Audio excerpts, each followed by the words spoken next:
യേശുക്രിസ്തു നാമത്തിൽ വന്ദനം. ഈ മൂന്നാമത്തെ രാത്രി നമുക്കൊരുമിച്ച് കർത്താവിന്റെ പാദപീഠങ്ങളായിരിക്കാൻ കർത്താവ് തന്ന ഈ വിലപ്പെട്ട അവസരത്തെ ഞാൻ നന്ദിയോടെ ദിവസത്തിൽ ഓർക്കുന്നു. കഴിഞ്ഞ 2 രാത്രികളിൽ ഞാൻ നിങ്ങളോട് സംസാരിച്ച ഭാഗം നിങ്ങളുടെ മനസ്സിലുണ്ടെന്ന് വിശ്വസിക്കുന്നു. അത്ര എളുപ്പമെന്ന് മനസ്സിലാകുന്നതും തീരെ ഉപരിതലത്തിലുള്ളതുമായ കാര്യങ്ങളല്ല നമ്മളിവിടെ ചിന്തിക്കുന്നതെന്നുള്ളത് നിങ്ങൾക്ക് മനസ്സിലാക്കാനുമല്ലോ. ദൈവവചനത്തിന്റെ കാതലായ ആഴമായ ആത്മീക സത്യങ്ങൾ നമ്മൾ ഗ്രഹിച്ചെങ്കിൽ മാത്രമേ നമുക്ക് വിശ്വാസത്തിൽ സ്ഥിരമായി നിൽക്കുവാൻ കഴിയുകയുള്ളൂ. സ്തോത്രം. അതുകൊണ്ട് കുറച്ചും കൂടി ഉപരിതലത്തിൽ നിന്നും ഇച്ചിരി ആഴമായ കാര്യങ്ങൾ പറയുവാനായിട്ടാണ് ഞാൻ ഉത്സാഹിക്കുന്നത്. നിങ്ങളും ഉത്സാഹിക്കുമെങ്കിൽ തീർച്ചയായിട്ടും നിങ്ങൾക്ക് ഞാൻ പറയുന്ന കാര്യങ്ങൾ നന്നായി ഫോളോ ചെയ്യാൻ കഴിയും. ദൈവം നമുക്ക് പരിജ്ഞാനം തന്നിട്ടുണ്ട്. ദൈവവചനത്തിൽ തന്നെ അടിസ്ഥാനപരമായ ഒരു അറിവും ദൈവം എല്ലാവർക്കും തന്നിട്ടുണ്ടല്ലോ. സ്തോത്രം. അതുകൊണ്ട് കഴിഞ്ഞ ദിവസം പറഞ്ഞതിനെ തുടർന്ന് ഞാൻ ഇന്ന് സംസാരിക്കാനായിട്ട് താല്പര്യപ്പെടുകയാണ്. ഈ ദിവസങ്ങൾ നമ്മൾ ചിന്തിച്ചുകൊണ്ടിരിക്കുന്ന ആ വിഷയം ദൈവത്തിന്റെ അനാദി നിർണയം എന്നുള്ളതാണല്ലോ. ദൈവത്തിന്റെ അനാദി നിർണയം. എഫേസ്യ ലേഖനം 3-ാം അധ്യായം 9 മുതൽ 11 വരെ നമ്മൾ വായിക്കുമ്പോൾ ആ അനാദി നിർണയത്തെ സംബന്ധിച്ച് നമുക്ക് വായിക്കാൻ കഴിയുന്നുണ്ട്. ഈ അനാദി നിർണയം എന്ന് പറഞ്ഞാൽ എന്തായിരുന്നു അനാദി നിർണയം എന്നുള്ളത് ഇന്ന് കഴിഞ്ഞ രാത്രി ചുരുക്കമായി നിങ്ങളെ ഓർമ്മിപ്പിച്ചല്ലോ. സ്തോത്രം. അത് സംബന്ധമായി ഇച്ചിരി വിശദീകരണങ്ങൾ എന്നോട് പിന്നെ ചോദിച്ചിട്ടുണ്ട്. അത് ഞാൻ ഇന്ന് തീർച്ചയായിട്ടും പറയുന്നതായിരിക്കും. നിങ്ങൾക്ക് ന്യായമായി വിശദീകരണം ആവശ്യമുള്ള തീർച്ചയായിട്ടും ചോദിക്കാതിരിക്കാനായിട്ട് എന്തെങ്കിലും ബുദ്ധിമുട്ടുള്ളവർക്ക് feel free to occupy the chairs. What else is it kept for. നിങ്ങൾക്ക് തീർച്ചയായിട്ടും മേളിൽ കയറി ഇരുന്ന് ശ്രദ്ധയോടെ കേൾക്കാം. ഇരിക്കുമ്പം അസൗകര്യം ഒന്നും ഉണ്ടാതിരുന്ന മതി. അണീസിനെസ് ഒന്നും ഉണ്ടാകാതെ ശ്രദ്ധയോടെ ഇരിക്കത്തക്കതുപോലെ ഫീൽ കംഫർട്ടബിൾ പ്ലീസ്. അകത്ത് മേളിലിട്ട് കയറി സൂമായിട്ടിരുന്ന് കേൾക്കാം. ശ്രദ്ധിക്കണമെന്നുള്ളതേ ഉള്ളല്ലോ. സ്തോത്രം. അപ്പോൾ അനാദി നിർണയം എന്താണ്? അനാദി എന്നുള്ളത് ഞാൻ പറയുകയുണ്ടായി. ആദിയിൽ ദൈവം സ്വർഗവും ഭൂമിയും സൃഷ്ടിച്ചു. ആദിക്കും മുമ്പുള്ള സമയമാണ് അനാദി. 90-ാം സങ്കീർത്തനത്തിന്റെ നിർവചനം, പർവ്വതങ്ങൾ ഉണ്ടായതിനും നീ ഭൂമിയെയും ഭൂമണ്ഡലത്തെയും നിർമ്മിച്ചതിന് മുമ്പേ അനാദിയായും ശാശ്വതമായും ദൈവമാണ്. നമ്മൾ ദൈവത്തിനെ പരിശോധിച്ചാൽ നിത്യത എന്ന ഒരു പ്രയോഗം കാണാം. നിത്യത. എന്താ ഈ നിത്യത എന്ന് പറഞ്ഞാൽ? Everlasting to everlasting. നിത്യത. നിത്യതയിലെ ഒരു ചെറിയ ഒരു കഷണമാണ് കാലം എന്ന് പറയുന്നത്. എന്റെ കൂടെ ഉണ്ട്. നിത്യതയിലെ ഒരു കൊച്ചു കഷണമാണ് കാലം. നിത്യത ഇങ്ങനെ തുടരുകയാണ് അനന്തമായി. ആദിയുമില്ല അറുതിയുമില്ല. നിത്യനായ ദൈവം, ആദിയും അന്തവുമില്ലാത്തവനായ ദൈവം. എന്തെങ്കിലും ആദിയാണ് അത് ഞാനാ. അതാ കർത്താവ് പറഞ്ഞത്. അൽഫയും ഓമേഗയും, ഒന്നാമത്തവനും ഒടുക്കത്തവനും. സ്തോത്രം. ആരംഭമില്ലാത്തവനും അവസാനമില്ലാത്തവനും. സ്തോത്രം. ഇങ്ങനെ നിത്യത. ഈ നിത്യതയിലെ ഒരു കഷണമാണ് കാലം, ടൈം എന്ന് പറയുന്നത്. സ്തോത്രം. ഈ കാലത്തിന്റെ തുടക്കമാണ് ആദി. സ്തോത്രം. അതിനു മുമ്പുള്ള സമയമാണ് അനാദി. സ്തോത്രം. അപ്പൊ നമുക്ക് വേണമെങ്കിൽ ദൈവവചനത്തെ ഇങ്ങനെ പറയാൻ കഴിയും. സ്തോത്രം. അനാദി മുതൽ നിത്യത വരെയുള്ള ദൈവത്തിന്റെ കാര്യപരിപാടിയുടെ രേഖയാണ് ദൈവവചനം. സ്തോത്രം. അനാദി മുതൽ പിന്നെ നിത്യത വരെയുള്ള. സ്തോത്രം.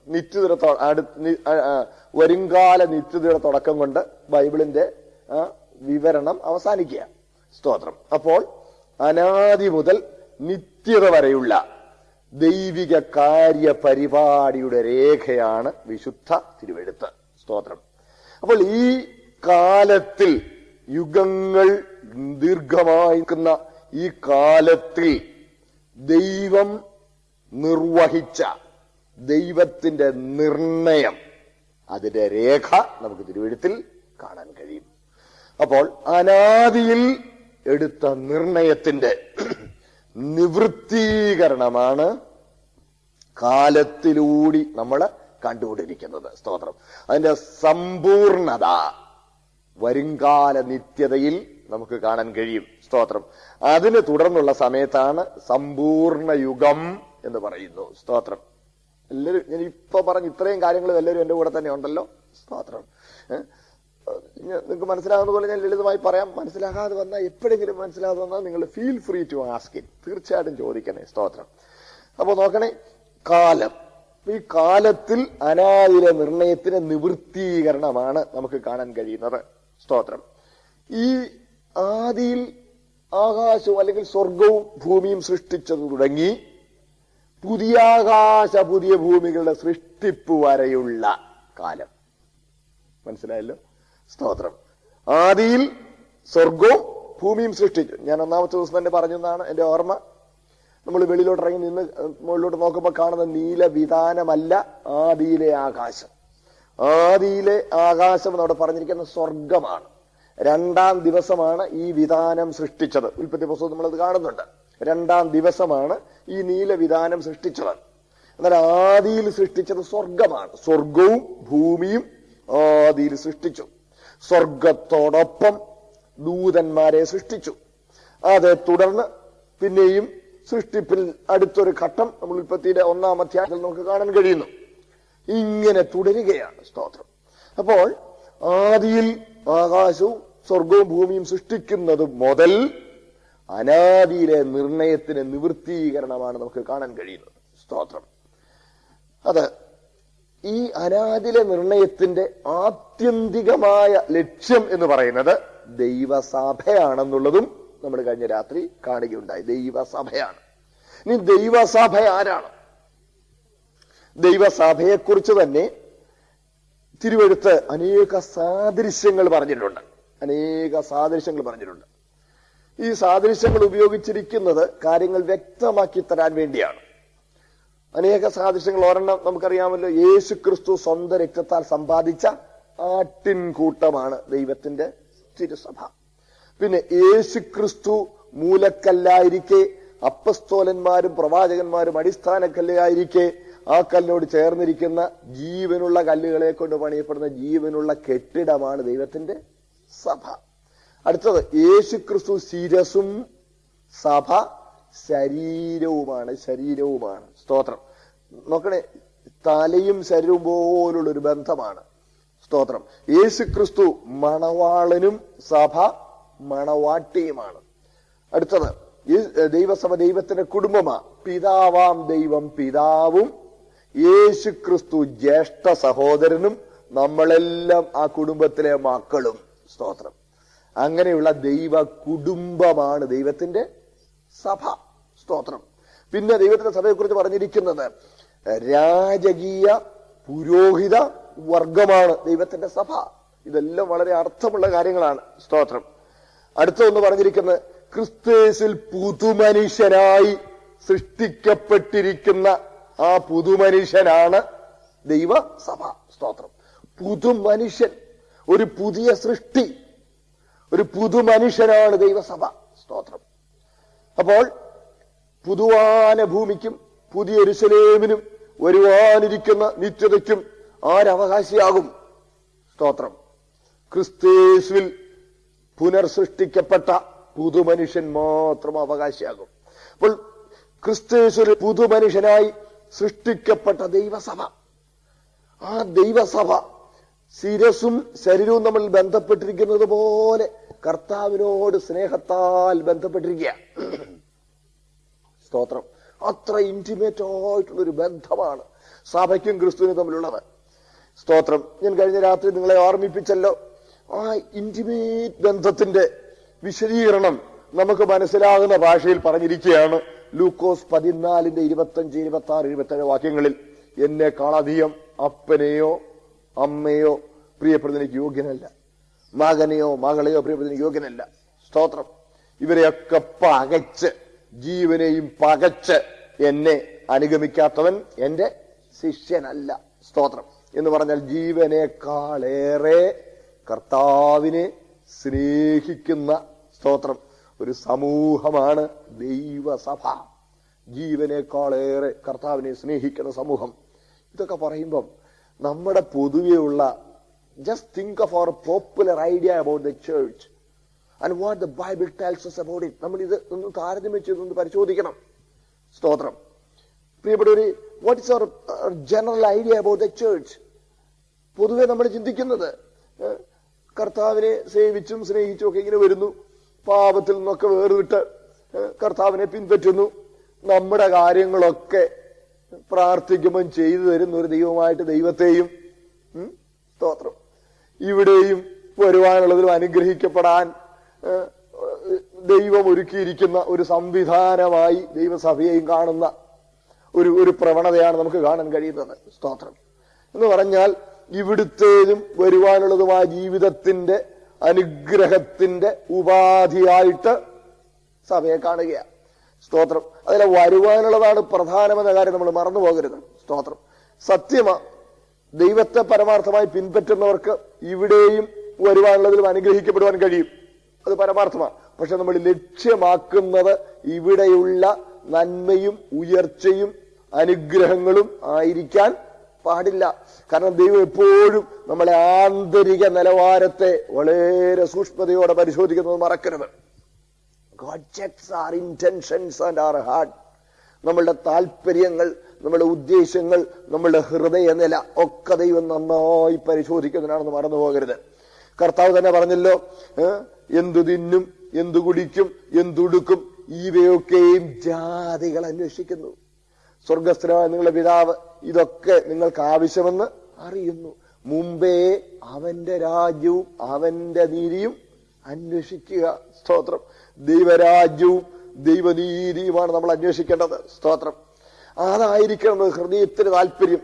അപ്പോൾ ദൈവത്തെ സ്നേഹിക്കുക, ദൈവരാജ്യത്തെ, ദൈവത്തെ അന്വേഷിക്കണം. അതാണല്ലോ ദൈവത്തെ അന്വേഷിക്കുന്ന ബുദ്ധിമാൻ. ദൈവത്തെ അന്വേഷിക്കുന്ന ബുദ്ധിമാൻ. അപ്പോൾ ജീവനേറെ കർത്താവിനെ സ്നേഹിക്കുന്ന ഒരു നിലയിലേക്ക് ഉയരുന്ന ഒരനുഭവമാണ് സഭയിൽ നിന്ന് കർത്താവ് ആഗ്രഹിക്കുന്നത്. സ്തോത്രം.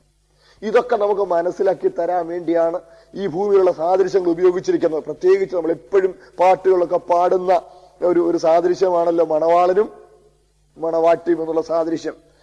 മണവാളനും മണവാട്ടി എന്നൊക്കെ പറയുമ്പോൾ മറ്റെല്ലാറ്റേയും വിട്ട് മണവാട്ടി മണവാളനോടും മണവാളൻ മണവാട്ടിയോടും പറ്റിച്ചേരുന്ന ഒരു അനുഭവമാണ്. ചിലപ്പോഴൊക്കെ പത്രത്തിൽ കാണുമ്പോൾ ഞാൻ അതിശയം വിചാരിക്കും, അതായത് കമിതാക്കൾ ഒരുമിച്ച് ജീവനൊടുക്കി, ഒരു ചെറുക്കനും ഒരു പെണ്ണും ലോഹിയായി, അവരുടെ വിവാഹത്തിന് ആൾക്കാരൊക്കെ എതിര് നിന്നു. ശരി, ഒരുമിച്ച് ജീവിക്കാൻ കഴിയില്ലെങ്കിൽ ചത്തേക്കാം. രണ്ടുപേരും with mutual agreement they come into a suicide pact and they put an end to their lives.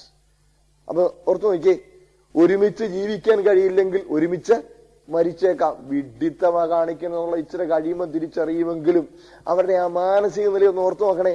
ഈ ജീവനേക്കാളേറെ കർത്താവിനെ സ്നേഹിക്കണം എന്നൊക്കെ പറഞ്ഞപ്പം ഇതൊരു ഇച്ചിരി കൂടുതലല്ലേ, കടുപ്പോ അല്ലേ നിങ്ങളുടെ മനസ്സിൽ വന്ന് കാണുമായിരിക്കും. അതുകൊണ്ട് ഞാൻ പറയുക, ഒരു വിശദീകരണം പറയുക. അപ്പൊ ജീവനേക്കാളേറെ പരസ്പരം സ്നേഹിക്കുന്ന ഒരു ബന്ധമല്ലേ ഇവിടെ നമ്മൾ അവരിൽ കാണുന്നത്.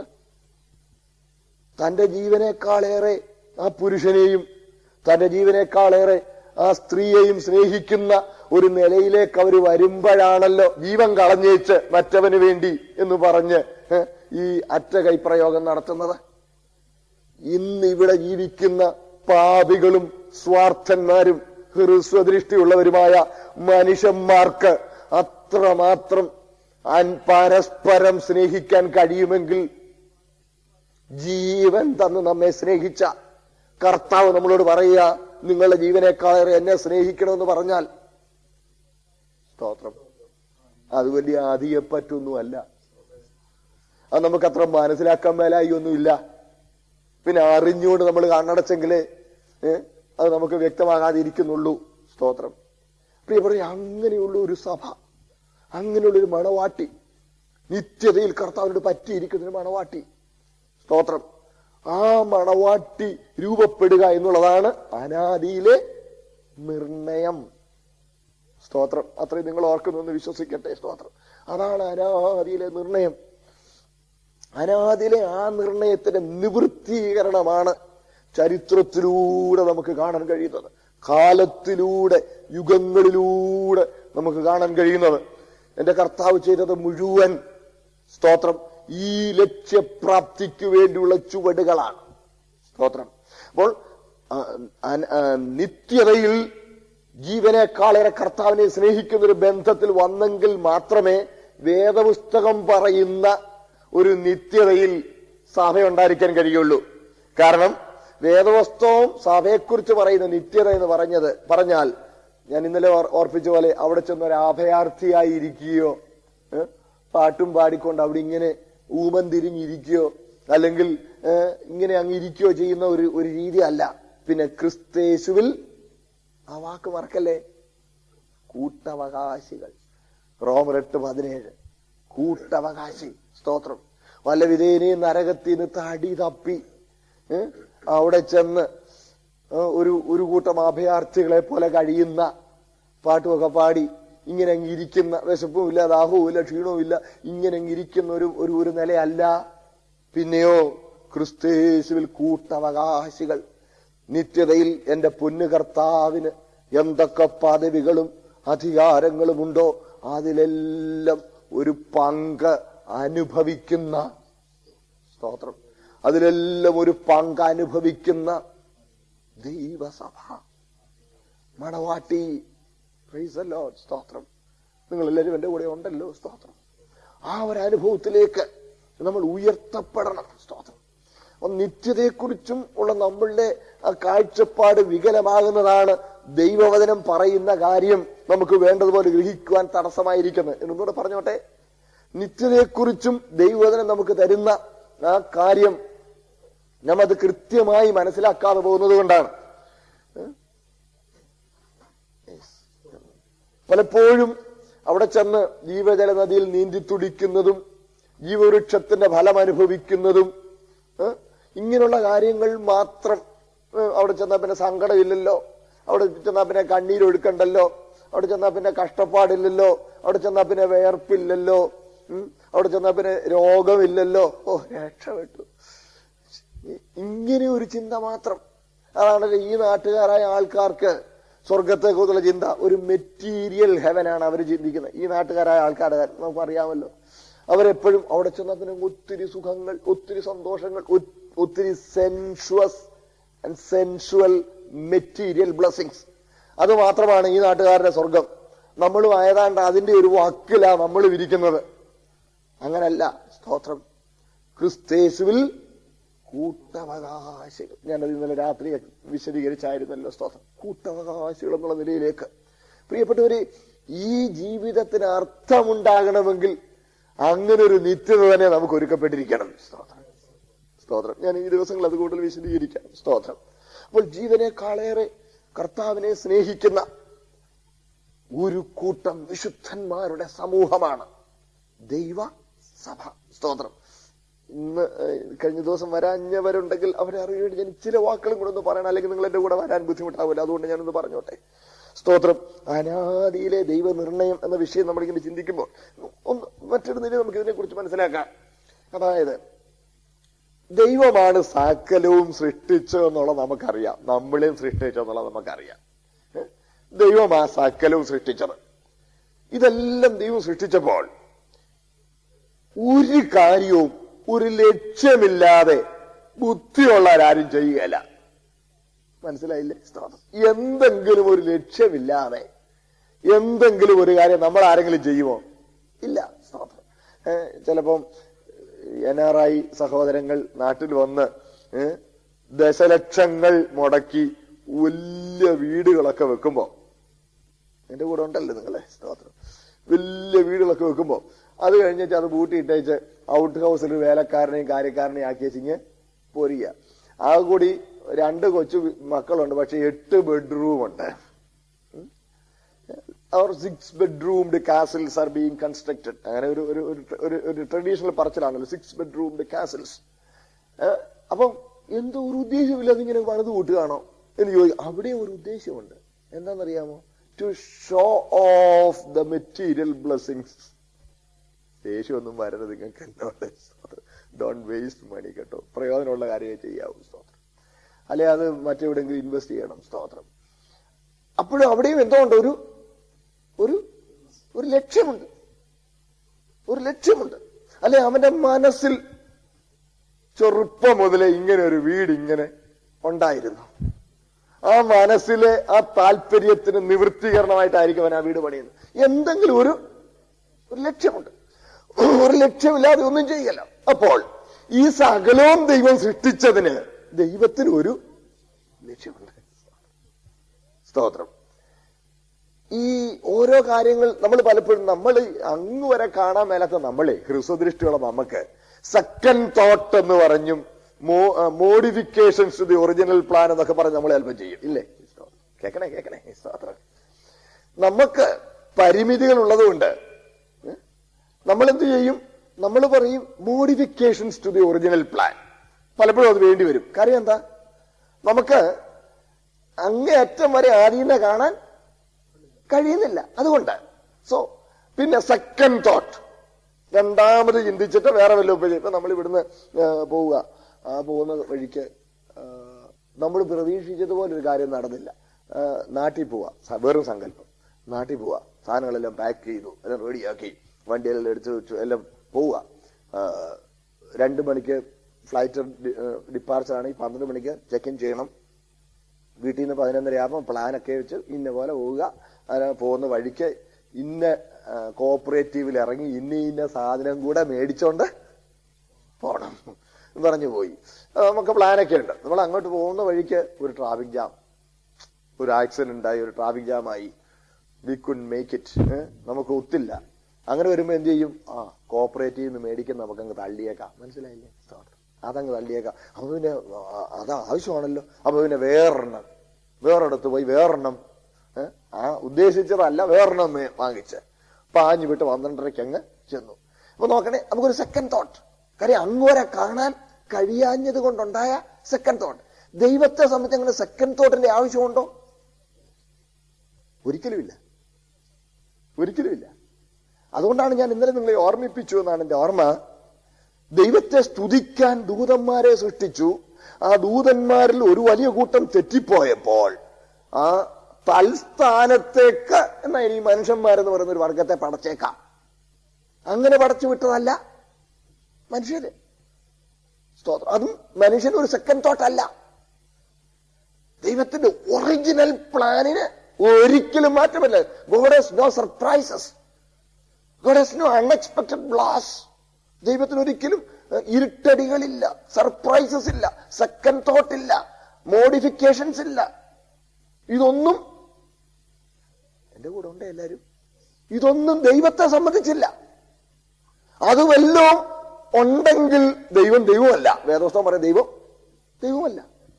ശരിയല്ലേ? സ്തോത്രം. അപ്പോൾ ഇവിടെ തന്നെ നമുക്കൊരു കാര്യം അംഗീകരിക്കേണ്ടി വരും. ഈ കാണുന്നത് മുഴുവൻ ചരിത്രത്തിലൂടി, യുഗങ്ങളിലൂടി, അല്ലെങ്കിൽ ഇത് നമ്മൾ ആദ്യം ചിന്തിച്ചതുപോലെ കാലത്തിലൂടി, ആദി മുതൽ നിത്യത വരെയുള്ള ഈ കാലത്തിലൂടി നടക്കുന്ന മുഴുവൻ കാര്യങ്ങളും ദൈവത്തിന്റെ മുൻ അറിവിൽപ്പെട്ടതാണ്. ഒന്നുകൂടി പറഞ്ഞാൽ മുൻ നിർണയമാണ്. സ്തോത്രം. ഇതെല്ലാം അനാദിയിലെ നിർണയത്തിന്റെ നിവൃത്തീകരണത്തിനുള്ള ചുവടുകളാണ്. ആ അനാദി നിർണയത്തിന്റെ നിവൃത്തി എന്ന് പറയുന്നത്, അനാദി നിർണയത്തിന്റെ ആത്യന്തിക ലക്ഷ്യം ദൈവസഭയാണ്. സ്തോത്രം. ഇത്രയും കാര്യം ഇപ്പം വന്ന ആളുകൾക്ക് ഉൾക്കൊള്ളാൻ കഴിഞ്ഞു എന്ന് ഞാൻ വിശ്വസിക്കുന്നു. സ്തോത്രം. അപ്പോൾ അതിനുവേണ്ടി ദൈവസഭയുടെ രൂപീകരണത്തിന് വേണ്ടിയുള്ള ചുവടുകളാണ് ചരിത്രത്തിലൂടെ നമുക്ക് കാണുവാൻ കഴിയുന്നതെല്ലാം. സ്തോത്രം. അതുകൊണ്ട് ദൈവത്തിന് ഒരിക്കലും സർപ്രൈസസ് ഇല്ല, സെക്കൻഡ് തോട്ട് ഇല്ല, modifications to the original plan ഇല്ല. ഇതൊന്നുമില്ല. എല്ലാം. അപ്പോൾ ഈ അനാദിയിലെ ഈ നിർണയം, സ്തോത്രം, അതിന്റെ ചുവടുകളാണ് ഇതെന്ന് പറയുമ്പോൾ ഏദനിലെ പാപവും ദൈവത്തിനൊരു സർപ്രൈസ് അല്ലായിരുന്നു. ഏദനിലെ പാപം. അതുപോലെ കാൽവറിയിലെ യാഗവും ഒറിജിനലിൽ ആദ്യമേ അനാദിയിലെ ദൈവത്തിന്റെ നിർണയത്തിൽപ്പെട്ടതായിരുന്നു. സ്തോത്രം. അപ്പൊ ഏദനിലെ പാപം ഒന്നും ദൈവത്തിന് ഇരുട്ടടി ആയിരുന്നില്ല. സ്തോത്രം. അപ്പോൾ ഇതെല്ലാം ദൈവത്തിന്റെ കാര്യപരിപാടിയിൽപ്പെട്ടതാണെന്ന് പറയുന്നത് എങ്ങനെ? കാരണം നിത്യതയിൽ യേശുക്രിസ്തുവിന്റെ കൂട്ടവകാശികളായി ജീവനേക്കാളേറെ കർത്താവിനെ സ്നേഹിക്കുന്ന നിലയിൽ നാം നിത്യതയിൽ തുടരുമ്പോൾ, നിത്യതയുടെ ഏതെങ്കിലും ഒരു പോയിന്റിൽ ലൂസിഫറിനുണ്ടായതുപോലെ അഹങ്കാരം മനസ്സിൽ വന്ന് വീഴ്ച വരാൻ സാധ്യതയില്ലാത്ത നിലയിലായിരിക്കണം നിത്യതയിലേക്ക് ഈ സഭയെ ചേർക്കേണ്ടത്. സ്തോത്രം. അതിന് രണ്ട് കാര്യങ്ങൾ സഭയിൽ ഉൾപ്പെട്ടവർക്ക് ബോധ്യം വന്നിരിക്കണം. ഓർക്കുന്നു, ഞാൻ ഇന്നലെ സൂചിപ്പിച്ചെന്നാണ് ഓർമ്മ. ഒന്ന്, അവന്റെ ബലഹീനത.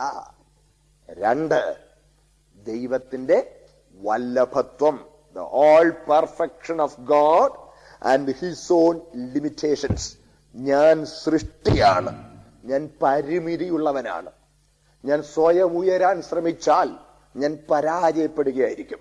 കേൾക്കണേ, ഞാൻ കേവലം സൃഷ്ടിയാണ്, ഞാൻ പരിമിതിയുള്ളവനാണ്. എന്നാൽ ദൈവം സൃഷ്ടാവും അപരിമിതനും സർവവല്ലഭനുമാണ്. ഈ രണ്ട് ബോധ്യങ്ങൾ, സ്തോത്രം, നിത്യതയിൽ ചേർക്കപ്പെടുന്ന സകല വിശുദ്ധന്മാർക്കും ഉണ്ടാകണം.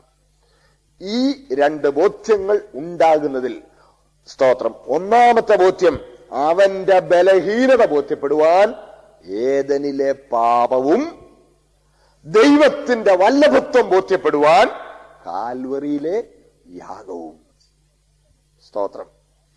ഏദനിലെ പാപവും കാൽവറിയിലെ യാഗവുമാണ് ഈ ബോധ്യം, സ്തോത്രം, ദൈവസഭയിലെ അംഗങ്ങളിൽ നൽകുന്നത്. സ്തോത്രം. ഹല്ലേലൂയ.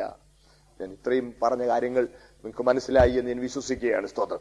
ഇതിനു വേണ്ടി ഈ രണ്ട് ബോധ്യങ്ങൾ ഉണ്ടാകുവാനായുള്ള ചുവടുകളാണ്, സ്തോത്രം, കാലത്തിലൂടി ആദി മുതലേ നടപ്പാക്കിയിരിക്കുന്നത്. സ്തോത്രം. ഹല്ലേലൂയ. നമ്മൾ ഇന്നലെ ഒന്ന് രണ്ട് സഹോദരങ്ങൾ എന്നോട് ഒന്ന് രണ്ട് കാര്യങ്ങൾ ചോദിച്ചിട്ടുണ്ട്. അതും കൂടെ ഒന്ന് പറഞ്ഞേച്ച് ഞാൻ അടുത്ത പടിയിലേക്ക് പോകാം. അങ്ങനെ ഒരു സൃഷ്ടി രൂപപ്പെടാൻ, ഏതാ ജീവനേക്കാളേറെ കർത്താവിനെ സ്നേഹിക്കുന്ന ഒരു സൃഷ്ടി, അങ്ങനെ സൃഷ്ടിച്ചാൽ പോരായിരുന്നു. ഈ പൊല്ലാപ്പൊക്കെ ഉണ്ടാക്കിയതിനാ ന്യായമായ ഒരു സംശയമാണ്. ശരിയല്ലേ? അങ്ങനെ സൃഷ്ടി, ദൈവം സർവശക്തനല്ലേ? സർവശക്തനായതുകൊണ്ട് he could simply create somebody like that. Why should all these dramas? മനസ്സിലായില്ലേ? ന്യായമായി ചോദിക്കാം. ജീവനേക്കാളേറെ കർത്താവിനെ സ്നേഹിക്കുന്ന ഒരു സൃഷ്ടി അങ്ങ് പടച്ചു വിട്ടാ പോലെ. കേൾക്കണേ, സ്തോത്രം. അങ്ങനെ ഒരു സൃഷ്ടിയെ റെഡിമെയ്ഡായിട്ട് സൃഷ്ടിക്കാൻ കഴിയുകയില്ല. വിശദീകരിക്കാം. കാരണം നിത്യതയിൽ ദൈവത്തോടുള്ള ആ ബന്ധത്തിന്റെ പ്രധാന പ്രേരണ സ്നേഹമാണ്. വെറും കടപ്പാടല്ല, സ്നേഹമാണ്. ഈ സ്നേഹം എന്നുള്ള വികാരം, സ്തോത്രം, ഡിമാൻഡ് ചെയ്യാവുന്നതല്ല. It is to be commanded. ഇങ്ങനെ പറയാറുണ്ട്, love cannot be demanded but only commanded. Command എന്ന് പറഞ്ഞാൽ ആജ്ഞാപിച്ച് നേടുക എന്നുള്ളത് അതിന്റെ അർത്ഥമല്ല, അതിന് യോഗ്യരാകുക എന്നുള്ളതേ ഉള്ളൂ. സ്തോത്രം. വിശദീകരിക്കാം. നമ്മളിപ്പോ ഒരാളുടെ കല്യാണം കഴിഞ്ഞു, വേറെ സങ്കല്പം കല്യാണം കഴിഞ്ഞ് ഭാര്യ പെണ്ണിനെയും കൂട്ടി വന്നപ്പം ഭർത്താവ് കുട്ടിയോട് പറഞ്ഞ്, ദേ ഒരു കാര്യം, നീ എന്നെ സ്നേഹിച്ചോണം കേട്ടോ, അല്ലെങ്കിൽ ഞാൻ സാരി മേടിച്ചു തരില്ല, ഭക്ഷണം തരില്ല, പട്ടിണി കിട്ടേക്കും, ഞാൻ അടിക്കും എന്നൊക്കെ പറഞ്ഞ എന്തൊരു ഫണ്ണി ഐഡിയ അല്ലേ? അത് പറഞ്ഞപ്പോ തന്നെ നമുക്ക് ഇതിനെ പാട്ട് പറയുന്നതെന്ന് തോന്നും. ശരി, സ്നേഹിക്കാം, എന്നെ എന്താ വേണ്ടി? അതെ, എന്നെ ഏറ്റവും ഹണിയഡ് ടേംസിലെ നീ വിളിക്കാവൂ. All sugar candy words, honeyed terms, അതെ വിളിക്കാവൂ. Whenever I come, you have to get up and show that you love me and respect me. ശരി, പിന്നെന്താ വേണം? ഇതൊക്കെ ചെയ്യും. ശരി, ഇതൊക്കെ വേണമെങ്കിൽ അവർ ചെയ്യും. മനസ്സിലായില്ലേ? ഈ പറഞ്ഞതെല്ലാം വേണേ ചെയ്യും. പക്ഷെ ചെയ്താലും ഉള്ളിന്റെ ഉള്ളിൽ കോലനെന്ന് പറയും. കാര്യം സ്നേഹം എന്ന് പറയും ഇങ്ങനെ കമാൻഡ് ചെയ്യാവുന്നതാണോ? നിങ്ങൾ എന്റെ കൂടെ ഉണ്ടല്ലോ. കമാൻഡ് ചെയ്യാവുന്നതല്ല. പിന്നെ ഇങ്ങനെ നമുക്കറിയാം, നമുക്ക് മനസ്സിലാവുന്ന പോലെ ഞാൻ പറഞ്ഞ് മുമ്പോട്ട് വരികയാണ്. കേൾക്കണേ. Love begets love. Love begets love. സ്നേഹമാണ് സ്നേഹത്തെ ഉളവാക്കുന്നത്. സ്തോത്രം. സഭയിൽ സ്നേഹമുളവാകണമെങ്കിൽ, സ്തോത്രം, സഭ സ്നേഹം എന്താണെന്നുള്ളത് അറിയണം. സ്നേഹം അനുഭവിക്കാത്തൊരുവൻ ഒരിക്കലും സ്നേഹം കൊടുക്കാൻ കഴിയില്ല. സ്തോത്രം. അതുകൊണ്ട് ദൈവം തന്റെ സ്നേഹം എന്താണെന്നുള്ളത്, സ്തോത്രം, നമുക്കൊന്ന് മനസ്സിലാക്കി തരണം. അതിന് നമുക്ക്, സ്തോത്രം, ആ ഒരു റിയലൈസേഷൻ ഉണ്ടാകണം, ആ ഒരു റെവലേഷൻ ഉണ്ടാകണം. സ്തോത്രം. അത് നമ്മൾ അനുഭവിക്കണം. ദൈവസഭ അത് അനുഭവിക്കണം. സ്നേഹം എന്താണെന്ന് അനുഭവിക്കണം. സ്തോത്രം. അത് അനുഭവിക്കണമെങ്കിൽ ഈ പറഞ്ഞ കാര്യങ്ങളൊക്കെ നടക്കണം. ഇവിടെ ഒരു ഇച്ചിരം കൂടെ വിശദീകരണം വേണം, എനിക്കറിയാം. എന്റെ ഒരു കാര്യം ഞാൻ പറഞ്ഞു, അടുത്ത കാര്യമുണ്ട്, അത് ഞാൻ പിന്നെ പറയാം, കേൾക്കണേ. അതായത് സ്നേഹമെന്ന് പറഞ്ഞാൽ എന്നതാ?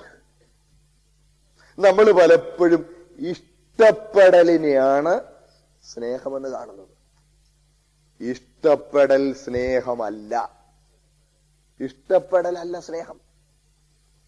ഇഷ്ടപ്പെടൽ എന്ന് പറഞ്ഞാൽ ആള് കൊള്ളാം, യോഗ്യനാണ്, നല്ല ജോലിയുണ്ട്, നല്ല വിദ്യാഭ്യാസമുണ്ട്, എല്ലാം ആള് യോഗ്യനാ, ശരി. അതുപോലെ പെൺകുട്ടിയും പരിചയപ്പെട്ടു, നല്ല യോഗ്യവതിയാണ്, മിടുമിടുക്കി, നല്ല ആത്മീയതയല്ല. അവർ പരസ്പരം പരിചയപ്പെട്ടു പരസ്പരം ഇഷ്ടപ്പെട്ടു. പക്ഷെ നമ്മൾ എന്തോ പറയും? അവർ തമ്മിൽ വലിയ സ്നേഹമാണെന്ന് പറയും. പക്ഷെ അത് എന്താണ്? വെറും ഇഷ്ടപ്പെടലാണ്, സ്നേഹമല്ല. അതുപോലെ നമ്മൾ പലപ്പോഴും എന്നെ ഇങ്ങോട്ട് സ്നേഹിച്ചാൽ അങ്ങോട്ട് സ്നേഹിക്കും എന്ന് പറഞ്ഞിരിക്കുന്ന ആളുകളുണ്ട്. ഇങ്ങോട്ട് സ്നേഹിച്ചാൽ അങ്ങോട്ട് സ്നേഹിക്കും. നാട്ടിൽ പോകുമ്പം സഹായിച്ചവര്, തിരിച്ചു വന്നപ്പം കൂട്ടിക്കൊണ്ട് വന്നവര്, നിങ്ങളുടെ ഇടയിലുള്ള രീതിയിൽ. അപ്പോ ഇങ്ങോട്ട് സഹായിച്ചവരാണെങ്കിൽ അങ്ങോട്ട് സഹായിക്കും. അതാ പൗലോസ്ലീഹ പറയുന്നു, മുഴങ്ങുന്ന ചെമ്പോ ചിലമ്പുന്ന കൈത്താളം. ഞാൻ അതിലൊന്ന് കൊട്ടിയപ്പോൾ നോക്കണേ, ഇതൊരു നിർജീവ സാധനമാണെങ്കിലും അതൊരു ശബ്ദം കേൾപ്പിച്ചു. നോക്കണേ, കാര്യം അങ്ങോട്ട് കൊടുത്താൽ നിർജീവ സാധനങ്ങളും തിരിച്ചു തരും. അങ്ങോട്ട് കൊടുത്താൽ നിർജീവ സാധനങ്ങളും തിരിച്ചു തരും. നമ്മളും ഇങ്ങോട്ട് കിട്ടുന്നത് തിരിച്ചു കൊടുക്കുന്നതേ ഉള്ളെങ്കിൽ അത് സ്നേഹമല്ല. സ്തോത്രം. 1 കൊരിന്ത്യർ 13-ാം അധ്യായത്തിൽ സ്നേഹത്തിന് നിർവചനം പറയുന്ന കൂട്ടത്തിൽ, സ്നേഹം സ്പർദ്ധിക്കുന്നില്ല, നിഗളിക്കുന്നില്ല, ചീർക്കുന്നില്ല, അയോഗ്യമായി നടക്കുന്നില്ല, സ്വാർത്ഥം അന്വേഷിക്കുന്നില്ല, ദേഷ്യപ്പെടുന്നില്ല. അടുത്ത വാക്ക്, ദോഷം കണക്കിടുന്നില്ല, അനീതിയിൽ സന്തോഷിക്കാതെ സത്യത്തിൽ സന്തോഷിക്കുന്നു, എല്ലാം പൊറുക്കുന്നു, എല്ലാം വിശ്വസിക്കുന്നു, എല്ലാം സഹിക്കുന്നു, എല്ലാം പ്രത്യാശിക്കുന്നു. സ്നേഹം ഒരു നാളും ഉതിർന്നു പോകയില്ല. സ്തോത്രം. ദോഷം കണക്കിടാത്ത ബന്ധമാണ് സ്നേഹം. സ്തോത്രം. ഞാൻ സാക്ഷിയായ ഒരു സംഭവം പറയാം. 77-ൽ കർത്താവിന്റെ വേലയ്ക്ക് ഇറങ്ങിയ കാലം, ഒരു മെത്രോപൊളിറ്റൻ പട്ടണത്തിൽ താമസിച്ച് ഞങ്ങൾ സുവിശേഷ വേല ചെയ്യുന്ന സമയമാണ്. ഞങ്ങളുടെ സഭയിലെ പാസ് ഞാൻ ഒരു ദിവസം ഞങ്ങളുടെ സഭയിൽപ്പെട്ട ഒരു വീട്ടിൽ ചെന്നു. വീട്ടിൽ ചെന്നപ്പം അങ്കിള് ഓഫീസിൽ പോയിട്ടുണ്ട്, മക്കളൊക്കെ സ്കൂളിലും കോളേജിലൊക്കെ പോയിരിക്കുകയാണ്. അപ്പൊ ഞങ്ങൾ ചെന്നു. ആന്റി, ഇച്ചിരി പ്രായമുള്ള ഒരു ആന്റിയാണ്, നല്ല വിദ്യാഭ്യാസമൊക്കെ ഉള്ള നല്ല യോഗ്യവതിയായ ഒരു ആന്റി. ഞങ്ങൾ ഇച്ചിരി വർത്താനൊക്കെ പറഞ്ഞെന്നാ പ്രാർത്ഥിച്ചിറങ്ങാമെന്ന് പറഞ്ഞ് ഞങ്ങൾ പ്രാർത്ഥിക്കാനായിട്ട് എഴുന്നേക്കാൻ തുടങ്ങിയപ്പോൾ പെട്ടെന്ന് വാതിൽ തള്ളി തുറന്ന ഒരാൾ, ചെറുപ്പക്കാരൻ, കയറി വരുന്നു. കണ്ടിട്ട് വളരെ വിചിത്രമായി തോന്നി. ഞാൻ നാട്ടിൽ നേരെ ചെന്ന മനുഷ്യനാകൊണ്ട് എനിക്ക് ഇങ്ങനെയുള്ള വിചിത്ര ജീവികളൊന്നും ഞാൻ കണ്ടിട്ടില്ല. പക്ഷെ ഇവനെ കണ്ടപ്പോഴേ മഹാവിചിത്രം. കാലുമുടിയൊക്കെ കീരിച്ചു പറിച്ച്, ഒരു കീറിയ ജീൻസും ഒക്കെ ഇട്ട്, ഒരു ചെളി വരേണ്ട ഒരു വാലറ്റൊക്കെ കൂടെ തോളൊക്കെ നോക്കി ഇങ്ങനെ കയറി ഹലോ എന്ന് പറഞ്ഞിട്ട് ഇങ്ങോട്ട് കയറി വരും. തലയൊക്കെ ഇങ്ങനെ കഴുത്തൊക്കെ ഇങ്ങനെ നീട്ടി. ഇതെന്തോ ജീവിയാ? കേറി ഇങ്ങോട്ട് വന്ന് നേരെ അങ്ങ് കയറി അകത്തോട്ട് പോവുക. ഒരു വാതിൽ തുറന്ന് അങ്ങ് തള്ളി കയറിപ്പോയി. എന്തോ ജീവിയായത്? പെട്ടെന്ന് ആന്റി അങ്ങ് വല്ലാതാകുന്നത് കണ്ടു. ഇച്ചിരി കഴിഞ്ഞപ്പോൾ എനിക്ക് മനസ്സിലായി, ആ വീട്ടിലൊരു മോനാ, 10-21 വയസ്സുണ്ട്. അപ്പൊ ആന്റി പറഞ്ഞു, എന്തോ ചെയ്യാനാ, പ്ലീസ് പാസ്റ്റേ തോമസ്, തിരക്കില്ലെങ്കിൽ ഒരു ഇത്തിരി ഒന്നിരുന്ന് അവനോട് ഒരു ഗുണദോഷമൊക്കെ പറഞ്ഞിട്ട് പോണേ പ്ലീസ്. 3 ദിവസം മുമ്പേ പോയതാ, പറയാതിരിക്കുന്ന എങ്ങനെ? കുഞ്ഞേതോണ്ട് അഴുക്ക് കൂട്ടുകെട്ടി പെട്ടുപോയി. പ്ലീസ്, തിരക്കില്ലെങ്കിൽ ഒന്നിരുന്നു ഇത്തിരി ഒന്ന് വർത്താനം പറഞ്ഞ് അവനെ ഒന്നും കൂടെ ദോഷിച്ചിട്ട് പോണേ. തോമസ് ഒരു ചെറുപ്പക്കാരനല്ലേ, അവനോട് ഇച്ചിരി ഒന്ന് ലോഹ്യമായിട്ടൊന്ന് സംസാരിച്ചിട്ട് പോവുക. ശരി, തിരക്കുണ്ടെങ്കിലും ഞങ്ങൾ ഇരുന്നു. ഏകദേശം 1 മണിക്കൂർ ഇരുന്നു. ഇവനകത്ത് പോയി കുളിയും പാട്ടും ഒക്കെ കേൾക്കായിരുന്നു. ഷവറിന്റെ നല്ല ചീറ്റിലും ഒക്കെ കേൾക്കാൻ. ഈ ആന്റി അടക്കിയിരുന്ന പല പ്രാവശ്യം എന്റെ വാതിലിൽ മുട്ടി. ഏകദേശം ഒരു 3/4 മണിക്കൂർ 1 മണിക്കൂറോളം ആളിറങ്ങി വന്നു. നല്ല ആളിച്ച മിടുക്കനായിട്ടുണ്ട്, നല്ല തെളിഞ്ഞ ജീൻസൊക്കെ ഇട്ട് നല്ല മിടുക്കനായിട്ട് ആളിറങ്ങി വന്നു. ഇതിനിടയിൽ ഈ ആന്റി പോയി അലമാര പൂട്ടി താക്കോൽ ഇങ്ങനെ സാരിയുടെ ഇളിയിൽ തിരികുന്നത് ഞാൻ ശ്രദ്ധിച്ചു. അത് പ്രസക്തി ഉണ്ടെന്ന് പിന്നെ മനസ്സിലായത്. ഇവൻ വന്നപ്പോ എന്തിടേ മനുഷ്യ നാട്ടിൽ പറയും കുളം കാച്ചി കുളിക്കുന്നു, എവിടെയാന്നിടേ ഇത്ര നേരം എത്ര, അയ്യോ എന്റെ പാസ്റ്റങ്ങളെ നിങ്ങൾ ഇരിക്കുവായിരുന്നു, ഞാൻ അറിഞ്ഞില്ല, I never knew that you were waiting for me. Oh I'm really sorry, I made you wait. കുഴപ്പമില്ല, ഇരിക്കാൻ നമുക്ക് വർത്താനം പറയാം. Oh I'm sorry, I'm already late, ഒത്തിരി നേരമായി പോയി, പോണം എന്റെ ഫ്രണ്ട്സ് വെയിറ്റ് ചെയ്യുന്നു, പോണം ഞാനങ്ങ് വന്നേക്കാം, ഫീത്ത് വന്നേക്കാം, തോമസിനെ കൂട്ടി ഞാനങ്ങ് വന്നേക്കാം. ഭയങ്കര അവൻ ഇച്ചിരി അഭ്യാസമായിട്ട് സോപ്പിട്ട് വർത്താനം പറയാം. ഇപ്പൊ തന്നെ ഞാൻ വന്നേക്കാം, ഇപ്പൊ ഒരു 2 മണിക്കൂറിനാണ് ഞാൻ വന്നേക്കാം, ഇപ്പൊ പോണം. അമ്മേ 500 രൂപ വേണം. 77 ഓർക്കണം. 500 രൂപ എന്ന് പറഞ്ഞാൽ ഇന്നൊരു 10,000 രൂപയുടെ വാശിയെങ്കിലും ഉണ്ട്. പോടാ, നീ നല്ല വഴി പറ, ഇരിക്കും ഇങ്ങോട്ടെന്ന് പറഞ്ഞ ആന്റി കുറെ കാര്യം ഇല്ല. എന്തിനേറെ 1 പറഞ്ഞ് 2 പറഞ്ഞ് ഇവൻ ഈ അമ്മയുടെ കഴുത്ത് പിടിച്ചു. ആന്റി എഴുന്നേറ്റ് ഇങ്ങനെ നടക്കുക, അവിടെ കഴുത്ത് പിടിച്ചു ഞെരിച്ചു. നല്ല ഓർക്കാൻ കൂടി എനിക്ക് വിഷമമുണ്ട്. കണ്ണു തെള്ളിയ അസാധ്യയായ, ഞാൻ ഓർക്കുന്നു, താൽമുടിയുടെ ഈ മുൻവശം ഒരു ചുരുൾ മുടി വെള്ളിക്കമ്പി പോലെ നരച്ച ഇന്ദിരാഗാന്ധിയുടെ കൂട്ടം തന്നെ നല്ല അങ്ങനെയുള്ള ആ സാധ്വിയായ അമ്മയുടെ കഴുത്ത് ഞെരിച്ചു അവര് ഞാനിറങ്ങുന്നു. ഞങ്ങൾ എന്ത് ചെയ്യാനൊക്കും? അമ്മയും മോനും അല്ലേ.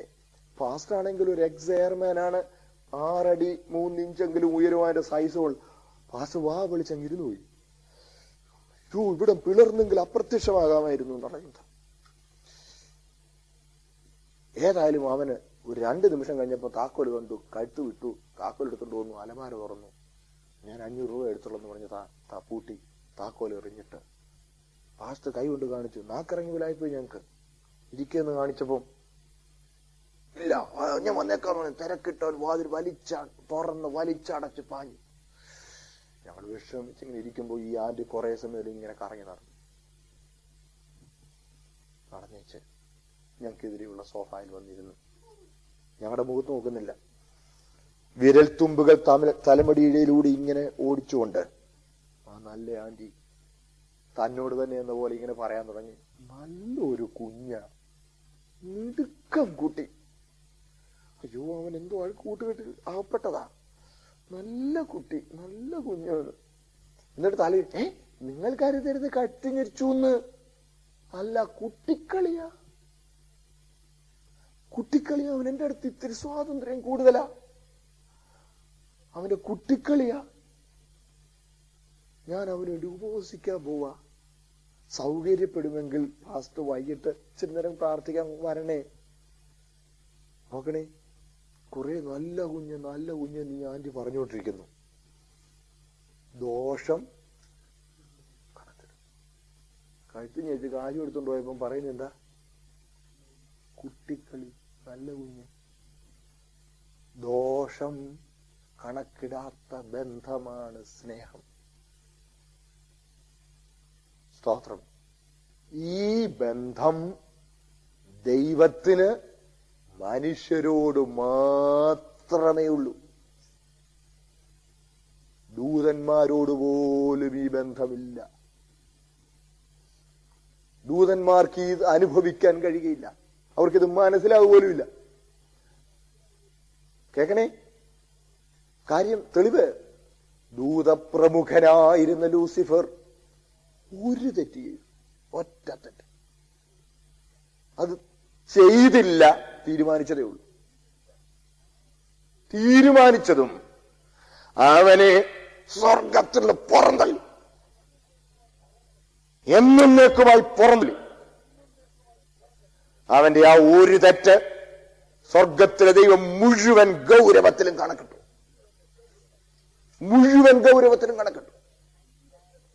എബ്രായർ 1:6 നമ്മൾ ഇങ്ങനെ വായിക്കുന്നു, ദൂതന്മാരെ സംരക്ഷണ ചെയ്യാനല്ല. സോറി, 2 ഒന്നിലല്ല, അത് വേറൊരു വാക്യമാണ്. സ്തോത്രം.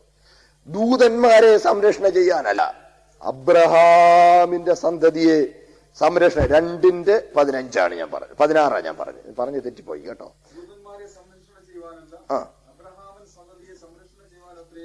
വളരെ നന്ദി. കേൾക്കണേ, ദൂതന്മാരെ സംരക്ഷണ ചെയ്യാനല്ല, ദൂതന്മാരെ സംരക്ഷണ ചെയ്യുവാൻ സ്വർഗത്തിലെ ദൈവം ഒന്നും ചെയ്തില്ല. സ്തോത്രം. അവരുടെ ദോഷം ദൈവം കണക്കിട്ടു, അതിനെ മുഴുവൻ ഗൗരവത്തിലും കണക്കിട്ടു. അതാണ് നമ്മള് കൊരിന്ത്യർക്ക് 2-ാം ലേഖനം 5-ാം അധ്യായത്തിൽ സ്തോത്രം നമ്മളോട് കാണിച്ച കാര്യം എന്താണെന്നുള്ളത് നമ്മൾ വായിക്കുന്നുണ്ട്. കൊരിന്ത്യർക്ക് എഴുതിയ 2-ാമത്തെ ലേഖനം 5-ാം അധ്യായത്തിന്റെ 19-ാമത്തെ വാക്യം വായിച്ചാട്ടെ. കേട്ടോ, മതിയല്ലോ. Thank you. ദൈവം ലോകത്തിന്, അടുത്ത വാക്കെന്താ, ലംഘനങ്ങള് കണക്കിട്ടില്ല. സ്തോത്രം. ദൂതന്റെ ഒരു ലംഘനം അതിന്റെ മുഴുവൻ ഗൗരവത്തിലും കണക്കിട്ടു. സ്തോത്രം. തിരുവെഴുത്ത് വായിക്കുമ്പോൾ നമുക്ക് കാണാൻ കഴിയുന്നത്, തന്റെ സകല സൃഷ്ടിയോടും ദൈവത്തിന് കരുണ തോന്നുന്നു. കരയുന്ന കാക്കക്കുഞ്ഞുങ്ങൾക്കും അതതിന്റെ ആഹാരം കൊടുക്കുന്നു. കരുണ തോന്നുന്നു. എന്നാൽ മനുഷ്യനോട് മാത്രം സ്നേഹമുണ്ട്. സ്തോത്രം. It is an emotion shared with none else. വേറെ ആരോടും പങ്കുവയ്ക്കപ്പെടാത്ത ഗുണവിശേഷമാണ് സ്തോത്രം സ്നേഹം. ദോഷം കണക്കിടാത്ത ബന്ധം. സ്തോത്രം. ഹല്ലേലൂയ. പ്രിയപ്പെട്ടവരെ, അതുകൊണ്ടാണ് ദൂതൻ പാപം ചെയ്തവൾ അവന് വേണ്ടി നരകമൊരുക്കി. മത്തായിയുടെ സുവിശേഷം 25-ാം അധ്യായം എടുത്താൽ അവിടെ നമുക്ക് കാണാൻ കഴിയുന്നുണ്ട്. സ്തോത്രം. മത്തായിയുടെ സുവിശേഷം 25-ാം അധ്യായം 41-ാമത്തെ വാക്യം ഒന്ന് വായിച്ചേ.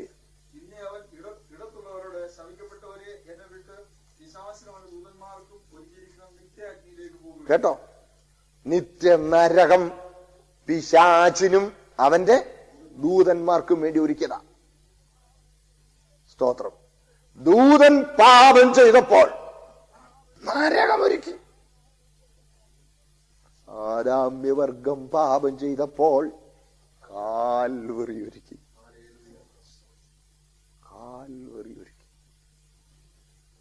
സ്തോത്രം.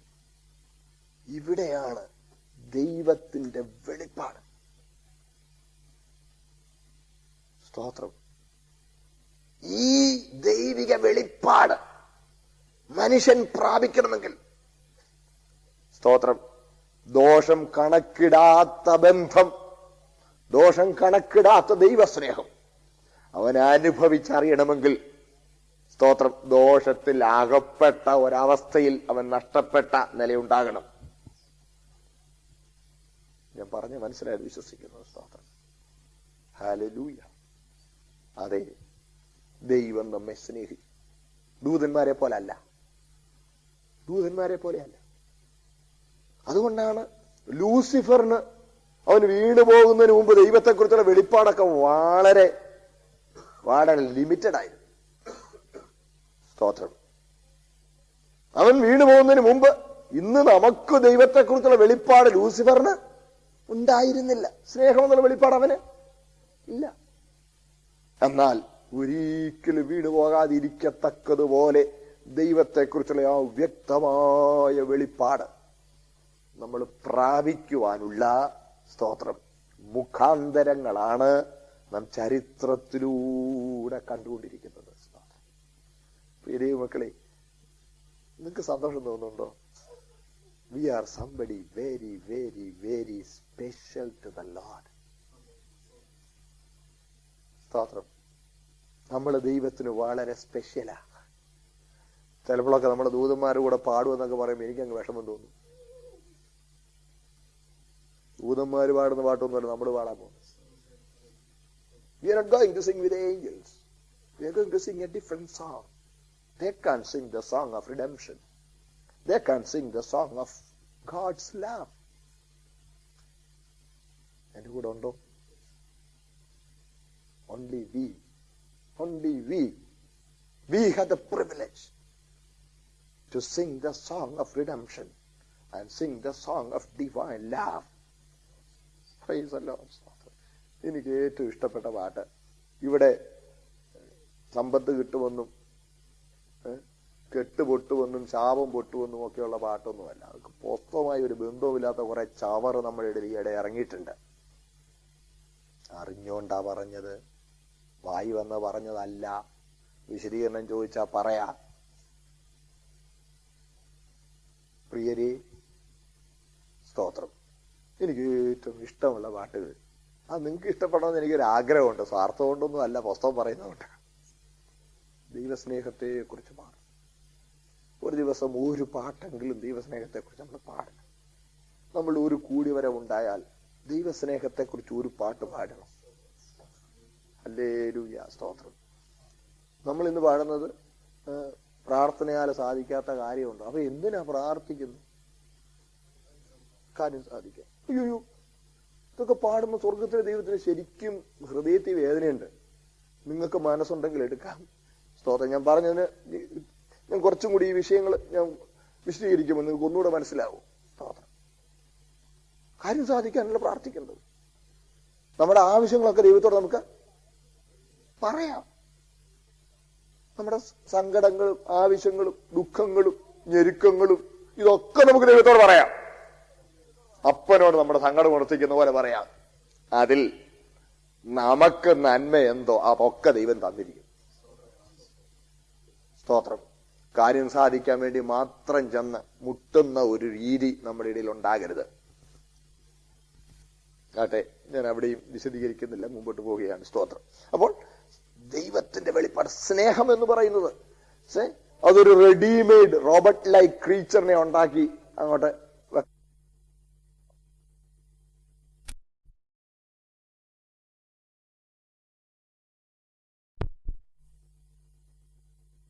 പറഞ്ഞല്ലോ. കൂട്ടായ്മ എന്ന് പറയുന്നത് കൂട്ടല്ല, കൂട്ടിനേക്കാൾ കൂടിയതാണ് കൂട്ടായ്മ. കൂട്ട് വേറെ, കൂട്ടായ്മ വേറെ. ഞാൻ കഴിഞ്ഞ ദിവസം വിശദീകരിച്ചായിരുന്നു. കൂട്ടായ്മ നമ്മൾ കർത്താവിനോട് അനുഭവിക്കണമെന്നുള്ളത് കൊണ്ട് തന്നെയാണ് ദൈവം തന്റെ സ്വരൂപത്തിലും സാദൃശ്യത്തിലും മനുഷ്യനെ സൃഷ്ടിച്ചത്. കൂട്ടായ്മ എന്ന് പറയുന്നത് സ്വരൂപവും സാദൃശ്യവും ഒരുപോലെ ഇരിക്കുന്നവർക്ക് നമ്മളിൽ ഉണ്ടാകുകയുള്ളൂ. സ്തോത്രം. ആ സ്വരൂപത്തിന് സൃഷ്ടിച്ചപ്പോൾ ദൈവാനുരൂപരായി നമ്മളെ സൃഷ്ടിച്ചു. അപ്പോൾ ദൈവാനുരൂപരായി സൃഷ്ടിച്ചു എന്ന് പറയുമ്പോൾ നമ്മൾ വിചാരിക്കും, എന്നെ ദൈവാനുരൂപനായിട്ടാണ് സൃഷ്ടിച്ചെന്ന് പറഞ്ഞാൽ എനിക്ക് രണ്ട് കണ്ണും ഒരു മൂക്കും 2 കൈയും 2 കാലും ഒക്കെ ഉണ്ട്. അപ്പോ ഇതുപോലെ വലിയ 2 കണ്ണും വലിയൊരു തലയും വലിയൊരു മൂക്കും ഇങ്ങനെയുള്ള അതായിരിക്കും. ഫിസിക്കൽ അപ്പിയറൻസ് അല്ല. അതിനെക്കുറിച്ച് ഞാൻ അടുത്ത ദിവസങ്ങളിൽ വിശദീകരിക്കാം. സ്തോത്രം. ദൈവാനുരൂപർ എന്ന് പറയുമ്പോൾ ആന്തരിക ആളത്വത്തിലാണ് ദൈവാനുരൂപത പ്രധാനമായും. ആന്തരിക ആളത്വത്തിലാണ് പ്രധാനമായും ദൈവാനുരൂപത നമ്മൾ പ്രാപിച്ചിരിക്കുന്നത്. ശരീരത്തിലുണ്ട്, അത് ഞാൻ അടുത്ത ദിവസങ്ങളിൽ വിശദീകരിക്കാം. സ്തോത്രം. അപ്പോൾ ആന്തരിക ആളത്വത്തിൽ നമ്മൾ പ്രാപിച്ചിരിക്കുന്ന ദൈവാനുരൂപതയെ കുറിച്ച് തിരുവെഴുത്തിൽ നിന്ന് നമുക്ക് കാണാൻ കഴിയുന്നത്, 1 നീതിയിൽ, 2 വിശുദ്ധിയിൽ, 3 പരിജ്ഞാനത്തിൽ, 4 തേജസ്സിൽ. പ്രധാനമായിട്ടും ഈ 4 ഗുണവിശേഷങ്ങളാണ് ദൈവാനുരൂപതയിൽ നമ്മൾ പ്രാപിച്ചിരിക്കുന്നത്. വേണമെങ്കിൽ വാക്യങ്ങളൊന്ന് പറയാം. നീതി എഫേസ്യർ 4:24 ഒന്ന് വായിച്ചാട്ടെ. Ephesians 4:24 ഒന്ന് വായിച്ചാട്ടെ. Ephesians 4:24.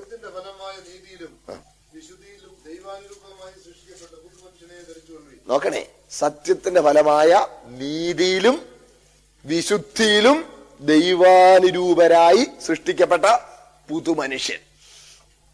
സ്തോത്രം. അപ്പൊ നീതിയും വിശുദ്ധിയും ദൈവാനുരൂപത. അടുത്ത ഒരു എണ്ണം കൊടുത്ത് വായിച്ച കൊലോസ്യർ 3:10 വായിച്ചാട്ടെ. കൊലോസ്യർ 3:10.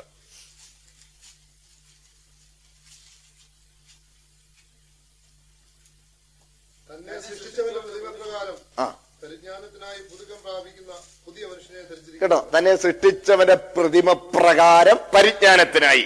സ്തോത്രം. ഒരു വാക്യം കൊണ്ടു വായിച്ച ഒന്നുകൂടെ അത് വ്യക്തമായി. 2:3 കൂടെ വായിച്ചാട്ടെ. എഫീഷ്യർ കൊലോസിയർ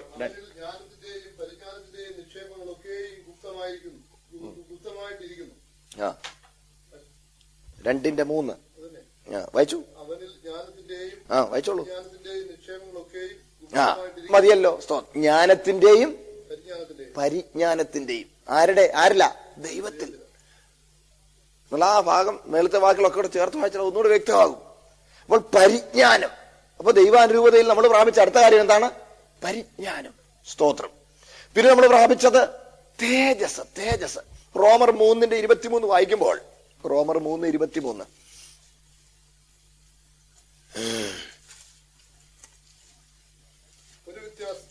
വായിച്ചു. കറക്റ്റ് കേട്ടോ. ദൈവ തേജസ് നഷ്ടപ്പെട്ടു. പാപത്താൽ ദൈവ തേജസ് പോയി. അപ്പോൾ പാപത്തിന് മുമ്പ് എന്തുണ്ടായിരുന്നു?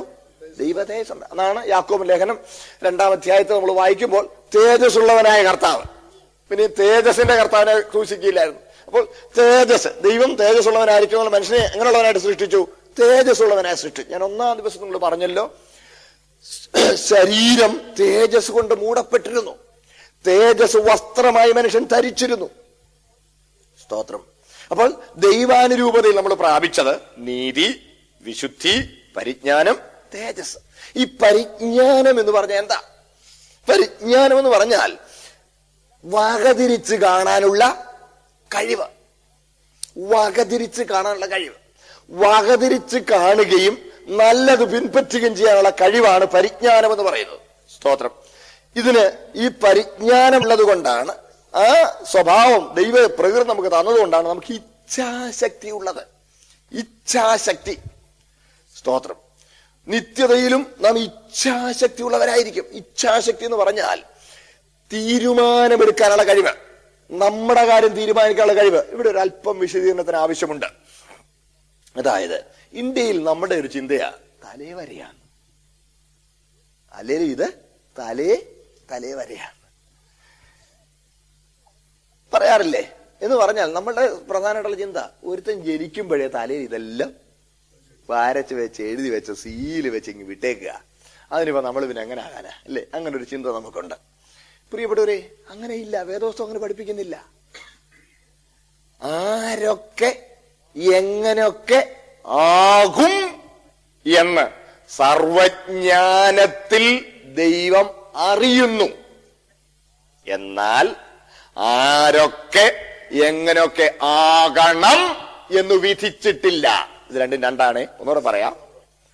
ആരൊക്കെ എങ്ങനെയൊക്കെ ആകും എന്ന് സർവജ്ഞാനത്തിൽ ദൈവം അറിയുന്നു. എന്നാൽ ആരൊക്കെ എങ്ങനെയൊക്കെ ആകണം എന്ന് വിധിച്ചിട്ടില്ല.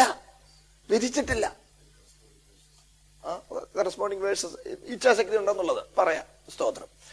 വാക്യങ്ങളെല്ലാം എടുക്കുന്നു പറഞ്ഞോട്ടെ, മുമ്പോട്ട് പോട്ടെ. സ്തോത്രം. അതായത് ആരൊക്കെ എങ്ങനെയൊക്കെ ആകും എന്നവൻ അറിയുകയാണ്. വാക്യം എടുക്കാം. റോമാലേഖനത്തിൽ വ്യക്തമായ വാക്യം. വാക്യം എടുത്തേച്ച് പോയേക്കാം അല്ലേ? സ്തോത്രം. ഇത് ഈ മുൻനിർണയം എന്ന് പറയുന്ന ആശയം പലർക്കും ഇച്ചിരി കൺഫ്യൂഷൻ ഉണ്ടല്ലോ. Calvinistic theory. സന്ധ്യക്ക് വന്നപ്പോഴേ അതിനെക്കുറിച്ച് പറയുണ്ടായി. ഈ അനാദി നിർണയം എന്ന് കേൾക്കുമ്പോഴേ ആളുകളുടെ പെട്ടെന്ന് മനസ്സിൽ വരുന്ന ചിന്ത മുൻനിർണയത്തെ കുറിച്ചായിരിക്കുമെന്ന്. റോമാലേഖനം അതിന്റെ 8-ാമത്തെ അധ്യായം എടുത്താട്ടെ. 8-ാമത്തെ അധ്യായം 29-ാമത്തെ വാക്യം വായിച്ചാട്ടെ. അവൻ മുന്നറിഞ്ഞവരെ തന്റെ പുത്രൻ അനേകം സഹോദരന്മാരിൽ ആദ്യജാതനാകേണ്ടതിനെ അവന്റെ സ്വരൂപത്തോടെ അനുരൂപനാകാൻ മുൻ നിയമിച്ചിരിക്കുന്നു. മുൻ നിയമിച്ചവരെ വിളിച്ചവരെ നീതീകരിച്ചവരെ തേജസ്കരിച്ചും ഇരിക്കുന്നു. ശ്രദ്ധിക്കണേ. Thank you. നോക്കണേ, ആ ഓർഡർ കണ്ടോ? മുൻ അറിഞ്ഞവരെ. ആദ്യം എന്താണ്? അറിവാണ് ആദ്യം. മുൻ അറിഞ്ഞവരെ തന്റെ പുത്രൻ അനേക സഹോദരന്മാരിൽ ആദ്യജാതൻ ആകേണ്ടതിന്. അവന്റെ സ്വരൂപത്തോട് അനുരൂപരാകുവാൻ മുൻ നിയമിച്ചിരിക്കുന്നു. ഞാൻ വിശദീകരിക്കാം. സ്തോത്രം. പ്രിയപ്പെട്ടവരെ, ഈ ഇച്ഛാശക്തി ദൈവം നമുക്ക് തന്നിട്ടില്ലെങ്കിൽ, നമ്മുടെ കാര്യം തീരുമാനിക്കാൻ സ്വാതന്ത്ര്യം തന്നിട്ടില്ലെങ്കിൽ, നമ്മളെ ന്യായം വിധിക്കാൻ ഒക്കുകയില്ല.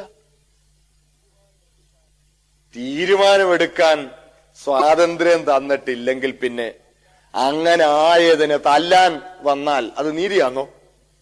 ഒരിക്കലുമല്ല. ഉദാഹരണം പറയാം. ഉദാഹരണം പറഞ്ഞാൽ ഞങ്ങൾക്ക് മനസ്സിലായി. എന്റെ കാര്യം തന്നെ ഉദാഹരണം. എന്റെ പേര് തോമസ് എന്നാണ്. ഞാൻ ജനിക്കുന്ന സമയത്ത് ഒരു ദൂതൻ ദൈവമേ തോമസ് എന്ന് വിളിക്കപ്പെടാനുള്ളവൻ ജനിക്കാൻ പോവാ, ഇവന്റെ കാര്യം അവന്റെ തലയിൽ എഴുതണമല്ലോ. അങ്ങനെയാണ് നമ്മൾ ചിന്തിക്കുന്നത്.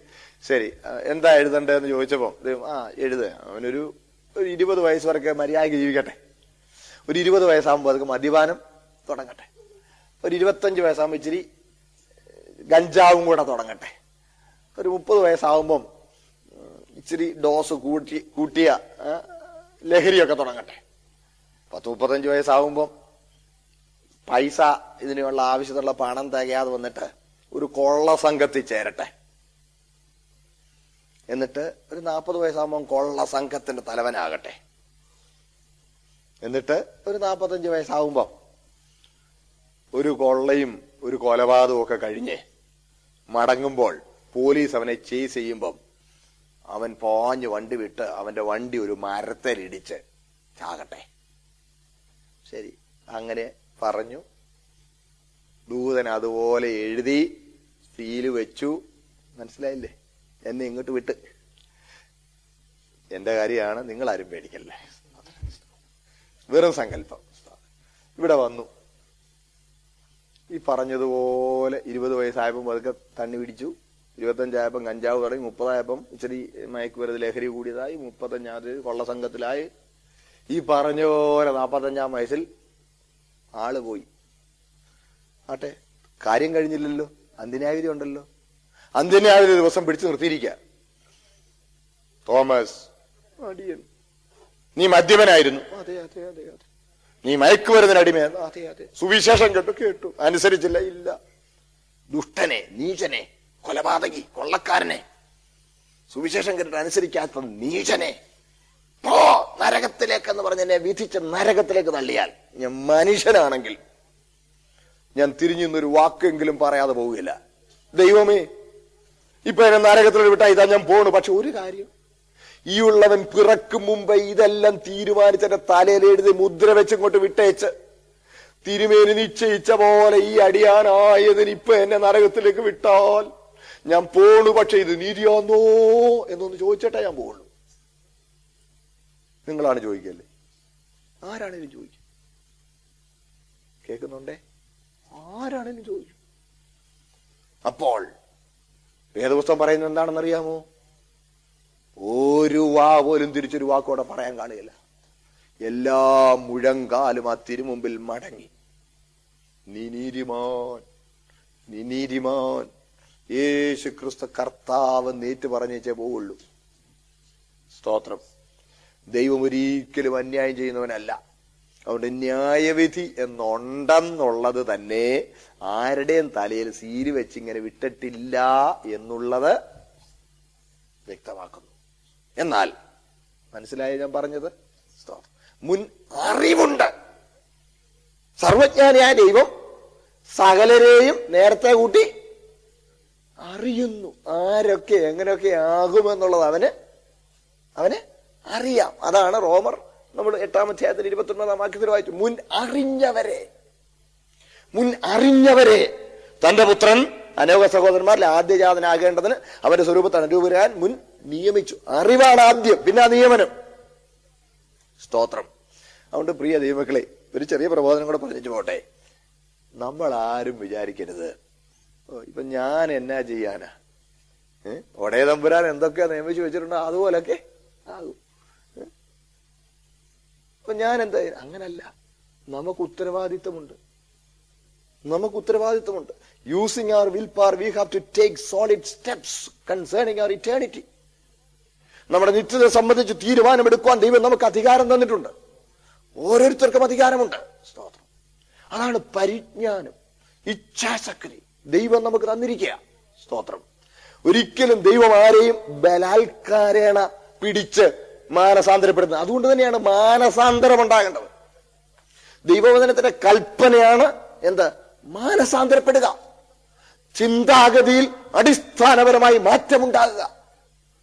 സ്തോത്രം. We have to undergo a thorough change of our way of thinking. നമ്മുടെ ചിന്താ സരണിയിൽ, ചിന്താ രീതിയിൽ അടിസ്ഥാനപരമായ മാറ്റം ഉണ്ടാകണം. മാനസാന്തരം എന്നൊക്കെ പറഞ്ഞ എന്താണ്?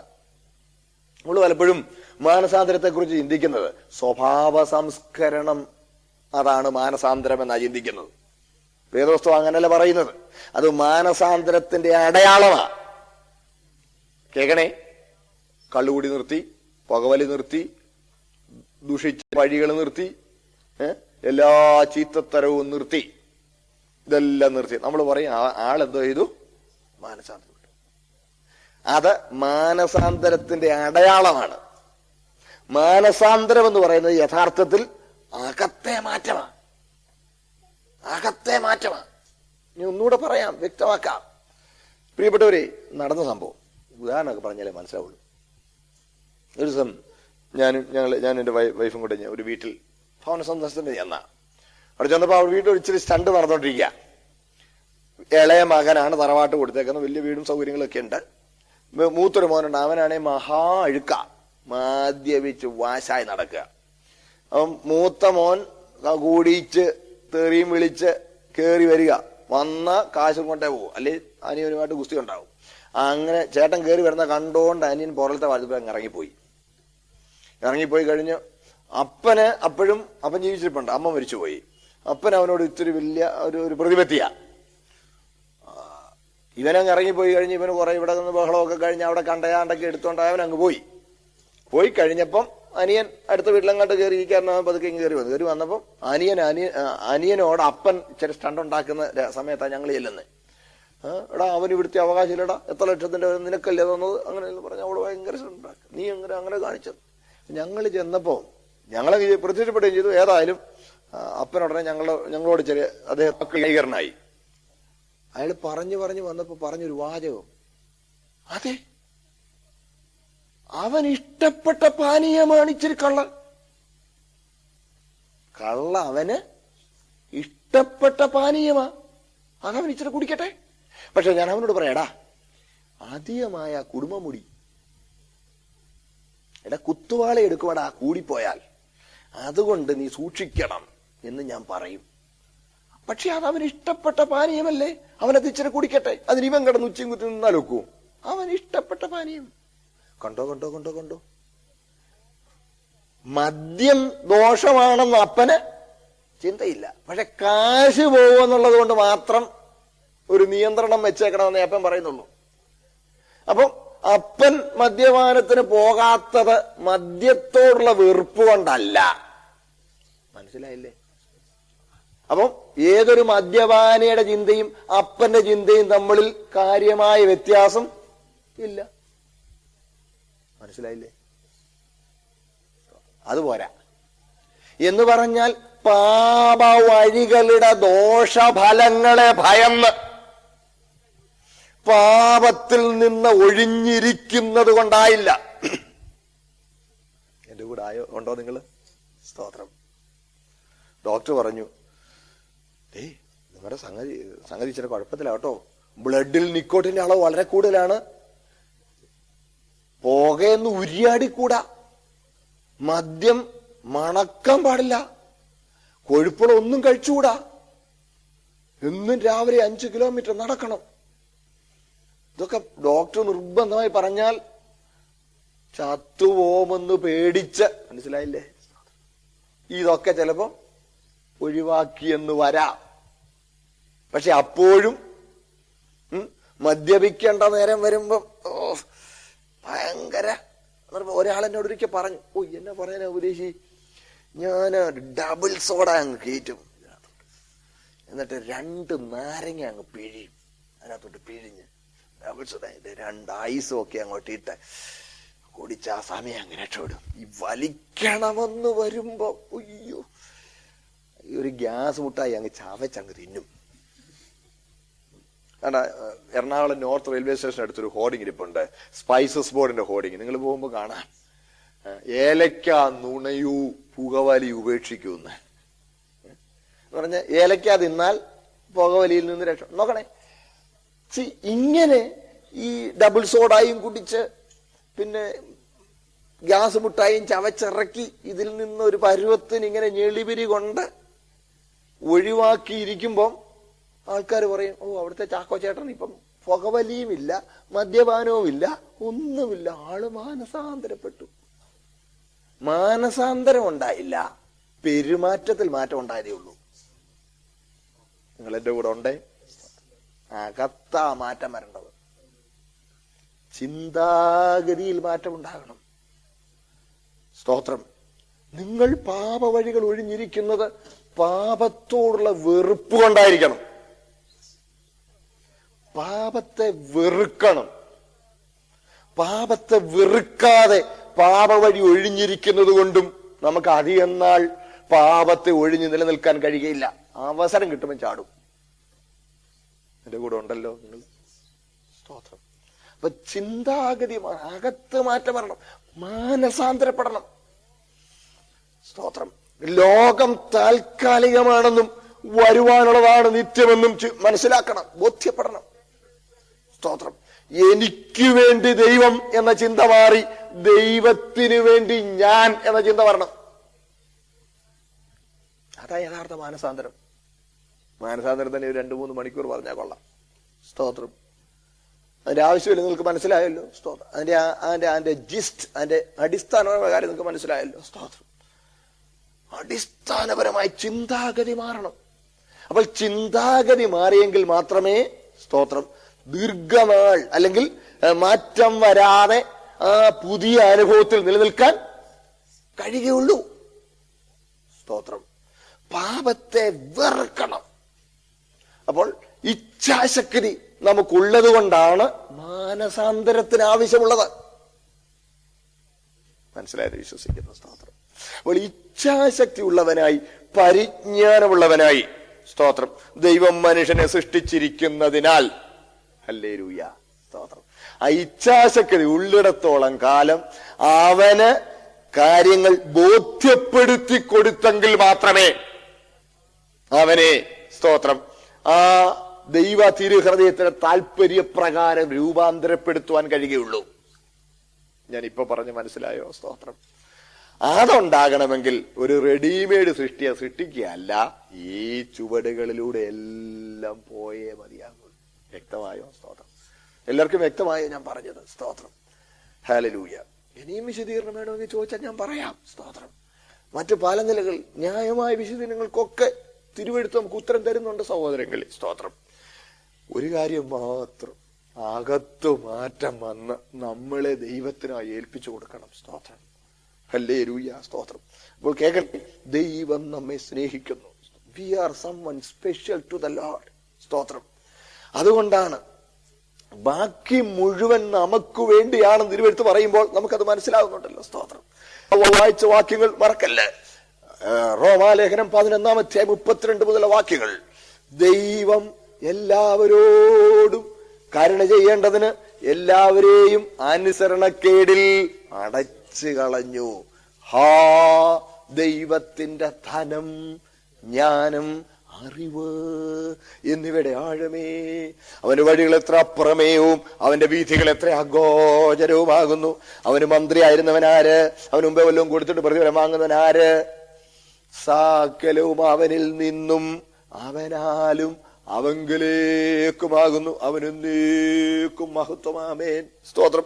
എല്ലാവരോടും തന്റെ കരുണ മനസ്സിലാക്കി കൊടുക്കേണ്ടതിന്, ദോഷം കണക്കിടാത്ത തന്റെ സ്നേഹം തെളിയിച്ചു കൊടുക്കേണ്ടതിന്, സ്തോത്രം, ഹല്ലേലൂയ, അവനിൽ സ്നേഹം ഉണ്ടാകേണ്ടതിന്, ദൈവ സ്നേഹം അവനിൽ വളർത്തേണ്ടതിന്, സ്തോത്രം, ലവ് ബിഗറ്റ്സ് ലവ് എന്നതിനാൽ അവനോട് തന്റെ സ്നേഹം വെളിപ്പെടുത്തി കൊടുക്കേണ്ടതിന് അനുസരണക്കേടിൽ അവരെ അടച്ചു കളഞ്ഞു. സ്തോത്രം. പിന്നെ നമ്മൾ കാണുന്ന ഈ സന്ദർഭത്തിൽ പ്രസക്തമായ മറ്റൊരു വാക്യമാണ് 1 കൊരിന്തി 3-ാം അധ്യായം 22 വാക്യം ഇന്നലെ നമ്മൾ വായിച്ചു എന്നാണ് എന്റെ ഓർമ്മ. സ്തോത്രം. പൗലോസോ അപ്പല്ലോസോ കേഫാവോ ലോകമോ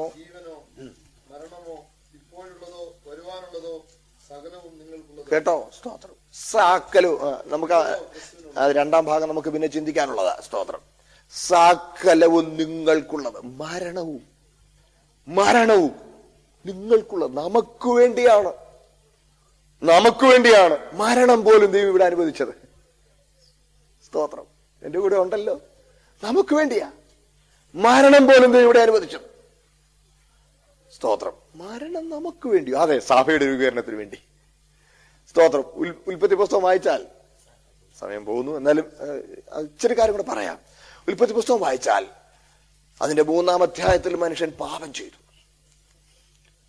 ചെയ്തപ്പോൾ 1-ാം അധ്യായത്തിൽ തന്നെ വാർണിംഗ് കൊടുത്തായിരുന്നു. തോട്ടത്തിൽ വൃക്ഷത്തിന് ഫലം തിന്നരുത്, തിന്ന നാളിൽ നീ മരിക്കും. മനുഷ്യൻ അത് ചെന്ന് പറിച്ചു തിന്നു കഴിഞ്ഞ് 3-ാം അധ്യായം നമ്മൾ വായിക്കുമ്പോൾ യഹോവയായ ദൈവം മനുഷ്യൻ ഇനി ചെന്ന് ജീവവൃക്ഷത്തിന്റെ ഫലം കൂടെ പറിച്ച് തിന്ന് എന്നേക്കും ജീവിക്കാൻ സംഗതി വരരുത് എന്ന് വെച്ച് ദൂതന്മാരെ, കെരൂബുകളെ തിരിഞ്ഞുകൊണ്ടിരിക്കുന്ന വാളിന്റെ ജ്വാലയുമായി വഴിയടച്ച് കാവൽ നിർത്തി. സ്തോത്രം. ഈ ഭൂമിയിൽ ആദ്യം വഴി വെട്ടിയത് ദൈവമാണ്. ആദ്യം വെട്ടിയ വഴി ഏദൻ തോട്ടത്തിലാ. ആ വഴി ജീവവൃക്ഷത്തെങ്കിലേക്കുള്ള വഴിയായിരുന്നു. എന്നാൽ വെട്ടിയ വിശാലമായ വഴി തള്ളി മനുഷ്യൻ വേലി ചാടിച്ചെന്ന് വിലക്കപ്പെട്ടത് പറിച്ചു തിന്നു. മരണത്തിന് വിധേയപ്പെട്ടപ്പോൾ സ്തോത്രം, ദൈവം പറയാ, ഇനിയും ചെന്ന് ഈ ജീവന്റെ വൃക്ഷം കൂടെ പറിച്ച് ഈ അർത്ഥപ്രാണനായ അവസ്ഥയിൽ ചെന്ന് ജീവവൃക്ഷം കൂടെ പറിച്ചു തിന്നാൽ പിന്നെ സ്തോത്രം ഒരിക്കലും മരണമില്ല. അപ്പോൾ തന്നെ അവൻ ആത്മീയമായി മരിച്ചു, ദൈവത്തിൽ നിന്ന് അന്യപ്പെട്ടു, പാപാവസ്ഥയിലായി, ദൈവദേശത്ത് പോയി. സ്തോത്രം.